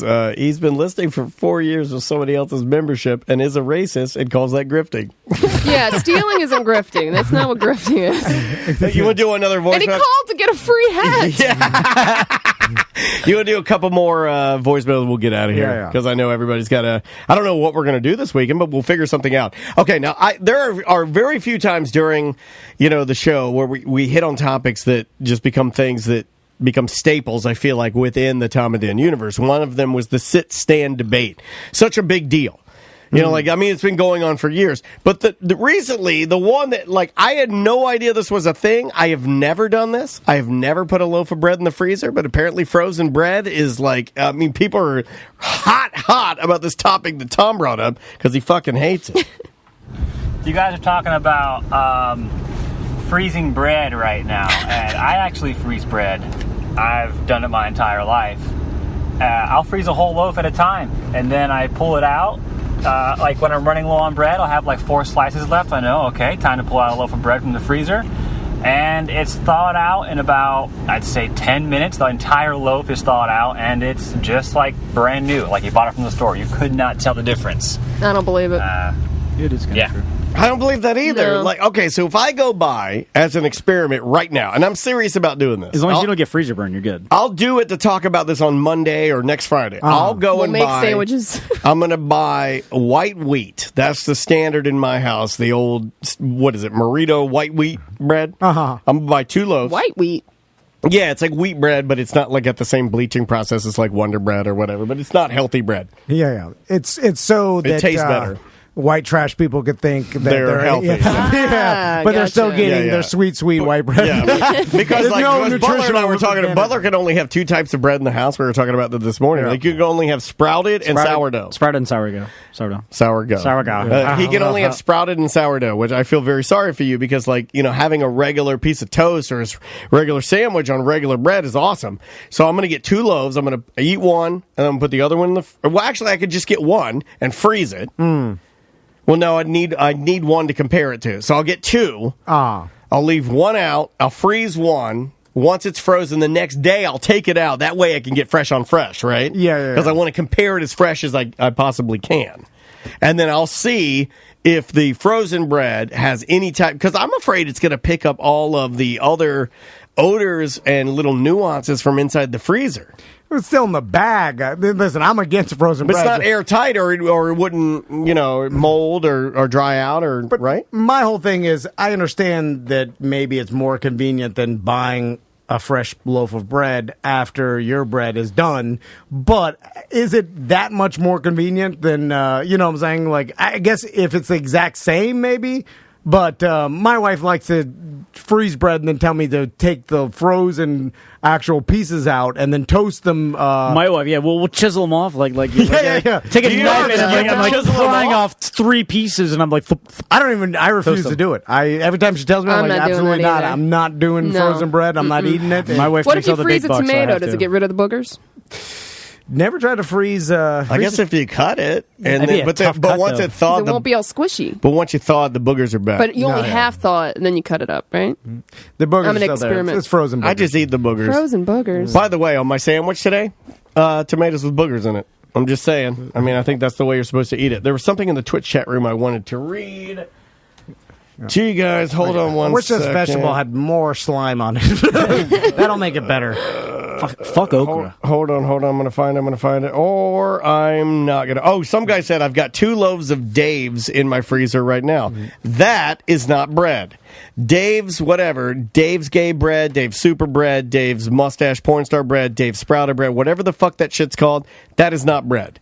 Sprouted bread is not bread. It is bread. It's not bread. It's gross. It's a ball of veggies is what it is. And you want to, bread is supposed to be dry ingredients that have been combined with butter and milk. It looks like a loaf, what I'm eating. It looks like bread and it's sprouted grain. But it's not. That's not bread. I'm telling you, bread from the beginning of time, hundreds of years ago, bread was not some sprouted bullshit. That Dave's bullshit can eat a dick. Well, sure don't want Wonder Bread either. It's the worst bread ever. It's so it's so thick. Sprouted grain for life. It's it's too thick. I can't even eat a sandwich on it. I can't get through it. There's got birdseed on it. Why do you roll birdseed makes the best part. Why do you roll it in birdseed? Tactical said, coming from the guy who had a granola bar as a birthday cake. Shut up, Tactical. You eat fucking microwave meals. Oh, my God. Nerd. All right. Okay. We're not going to talk about the TikTok naked challenge. Yeah, I sent you guys a video last night. It was fake. I agree with Daniel. I called fake immediately. Your husband jumped up and started walking as if he was a gold miner that found he was creeping up on a pile of gold. I've never seen this gold before. Where's my moonshine? It's my precious. I equate it to all chicken water. all the videos online where it's supposed to be like, hey, this is like a impromptu, I'm filming something he doesn't know. It's like, well, they're still aware that you're filming. It's similar to when in a reality show, the person answers the door and acts surprised. No, Doc Antle does it in the Tiger King thing where he's like, what do you want to do? Why don't you guys go around the front and come in and I'll answer the door like I didn't. Used to reality I wasn't shows. expecting. Yeah, he knows the setup. Guess what? There's a cameraman behind the goddamn person answering the door. They know who's at the door, and it's all set up. It's the same thing with the TikTok challenge. Joke's on you. We videotape us having sex all the time on our phones. Whoa. So it's not weird. Don't put that out there. I'll be hack crazy until and then the fappening happens. We've got some. We got bubble butt over here. We got sex tapes over here. We got bubble butt. There's people that know about computers that I'm afraid of. Like I know that. Yeah, and I know some of those people. I do refrain from telling people, hack me. I bet you can't. Like, no. I know that's the one thing he doesn't do. The one thing he does is like, FBI, come get me. Cops, come get me. I will never say hack. Yeah. There are listeners that can get into shit. And I would have thought it was impossible, but from talking to our buddy Joe and the stuff that he knows how to do, I'm like, watch Mr. Robot. Or the stuff that he doesn't know what to do, and we don't even know a guy named Joe. Yeah. Just helping him out. I'm like, hacking is real and it can happen, and it doesn't take. It's not that hard. To people that know what. To people that know, I think you'd probably be surprised that we just got $100 from We Are Rock Stars. It's 100 diamonds at the dollar. Yeah, $100, not $100. Thanks for $1. Yeah, thanks for 90. Just keep your dollar. Thanks for 99. Thanks for 99 cents. You did nothing for with taxes and the Twitch takes. It's actually more of a hassle to have you in our chat room than the dollar. Then there's a transfer to the PayPal fee. It takes forever. We get like 18 cents. It's like 90 days out. You know or what? Don't even want it. You know what? I'll give it back. Hold on. Where's your channel? Where's your channel so I can give it back to you? All right. Let's get out of here. I had a lot of fun today. I needed some laughs. Anything to plug or anybody need anything or any concerns or anything we need to address? BDM barbecue, I think that's done, right? Yeah, that had to be postponed. That's done. Every live event. Everything is done. What else? TomandDan.com for all things Tom and Dan. Immediately following this, I will put out the video and the show and get the best of scheduled for tomorrow. That ACT best of that everybody seems to be loving so much. This week was really, really funny, man. We've been going a little bit delirious and trying to get back into a rhythm, and I think we're actually achieving it. It's kind of hard. Today we were supposed to have, if things seemed a little weird at the end, or like why don't they have something planned? We like to plan out the segments of the show. We were supposed to have Gucci Berry call jinxed it by mentioning we should never said it. That's me. That's my fault. I blame myself 1,000,000%. To be honest, the only reason I picked up that fucking phone call because I was like, maybe it's Gucci Berry, and it was some drunk guy telling us he's a racist. I know, and I kept checking my my Skype to see if he was going to Skype in. I also like that his manager told you give him the number, and I'll make sure he calls. He did text me. He's like, "Can we test this?" I should have just done phone number, and it seemed like I was like, "Oh, this guy knows technology, right? He makes his living on Instagram." No. He's not controlling the camera. No. Semantics. What's going on with Semantics? We're recording tonight. Quarantine cast number 3. It's just me and my husband. We might have a couple people call in. That'll be fun. Calls are going okay? Yeah. Good. Maybe I'll call Tom. Randomly. You should. You can call me. He ain't gonna pick up. He's gonna Gucci berry me. Call the house. Call his wife. I do have Call his his wife's wife. number. Call his wife. She'll And talk to me. Talk to her and say, what is he doing wrong? And you'll have a whole show. That's true. Just let it roll. Oh man, I've been getting in fights crazy with Andrea lately. I jinxed it because I came in here. I was like, everything's pretty good. Like Monday or Tuesday, I was like, things are all right. Oh, Wednesday, Thursday, and hopefully I'll turn it around today. So Jen's been fussing at me. I'm just like, it's my birthday week. Leave me alone. Yeah. Everybody try to do the naked challenge. I'm glad it's the beginning of the month and we're all fighting with our spouses. Well, I think it ebbs and flows because I get to a point where I'm like, nah, we can't do this. It's stupid. Like we already had that conversation. Then we started grinding on each other pretty hard and not in the good way. Bumping and grinding. Your best friend's calling back, Tom. The guy? He's back? All right. He's called like 5 times since we hung up on him last. Yeah, I mean, I'd go back to him, but I just think he's drunk. So, guys, TomandDan.com for all things Tom and Dan. Get the app if you want extra content. I'll be putting out video this afternoon. If you're not subscribed on YouTube, just go to YouTube, search Tom and Dan Live, and subscribe. It really helps us out. You'll get notified anytime I put up a new video. Twitch, if you're catching us live or you're listening to this, you've never caught us live, twitch.tv/TomandDanLive. Yep. Also, if you want to play poker for real money, BDMpoker.com. Nice. It'll explain how to do that, but I've seen a ton of BDMs playing lately. Some guy posted last night that he went on a run, won like $350. So you can check it out, like I said, BDMpoker.com. All right. There you go. We're out of here. See you later. Be safe. Hold it, fellas. Oh, wait a minute. I can't publish that. It's mediocre. And now it's time for the Tom and Dan end of the show footnotes. Today you heard music from 430 Steps. I love these guys, and they are local. I was introduced to them by Tony Rage, and they're quickly becoming my local thrash and hardcore favorites from their brand new Citizen of Nothing album. You heard the song Serial Killer. Thanks for allowing us to share your music on the show, guys. Next up was more local music in the form of a BDM who creates and performs hip-hop under the name Venti Vanilla. I snagged this from his SoundCloud, and I'm sure you can go there and give him a few plays as well. You heard the song Almost, and another BDM actually did all of the artwork for this, so, I mean, it's amazing that you guys are sharing your talents together. New music from the Suicide Machines was on deck, and they have a brand new album out from their newly released Revolution Spring album. You heard the song Awkward Always, which is sort of what I'm like when I'm not behind the mic.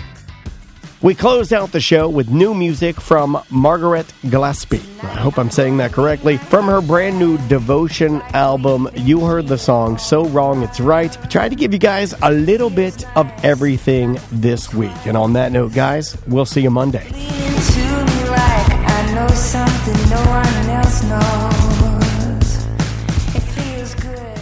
I've got a Corona boner and it's throbbing for you. My buddy said that this is just like the flu, but then he died, so that just can't be true. Corona boner, Corona boner.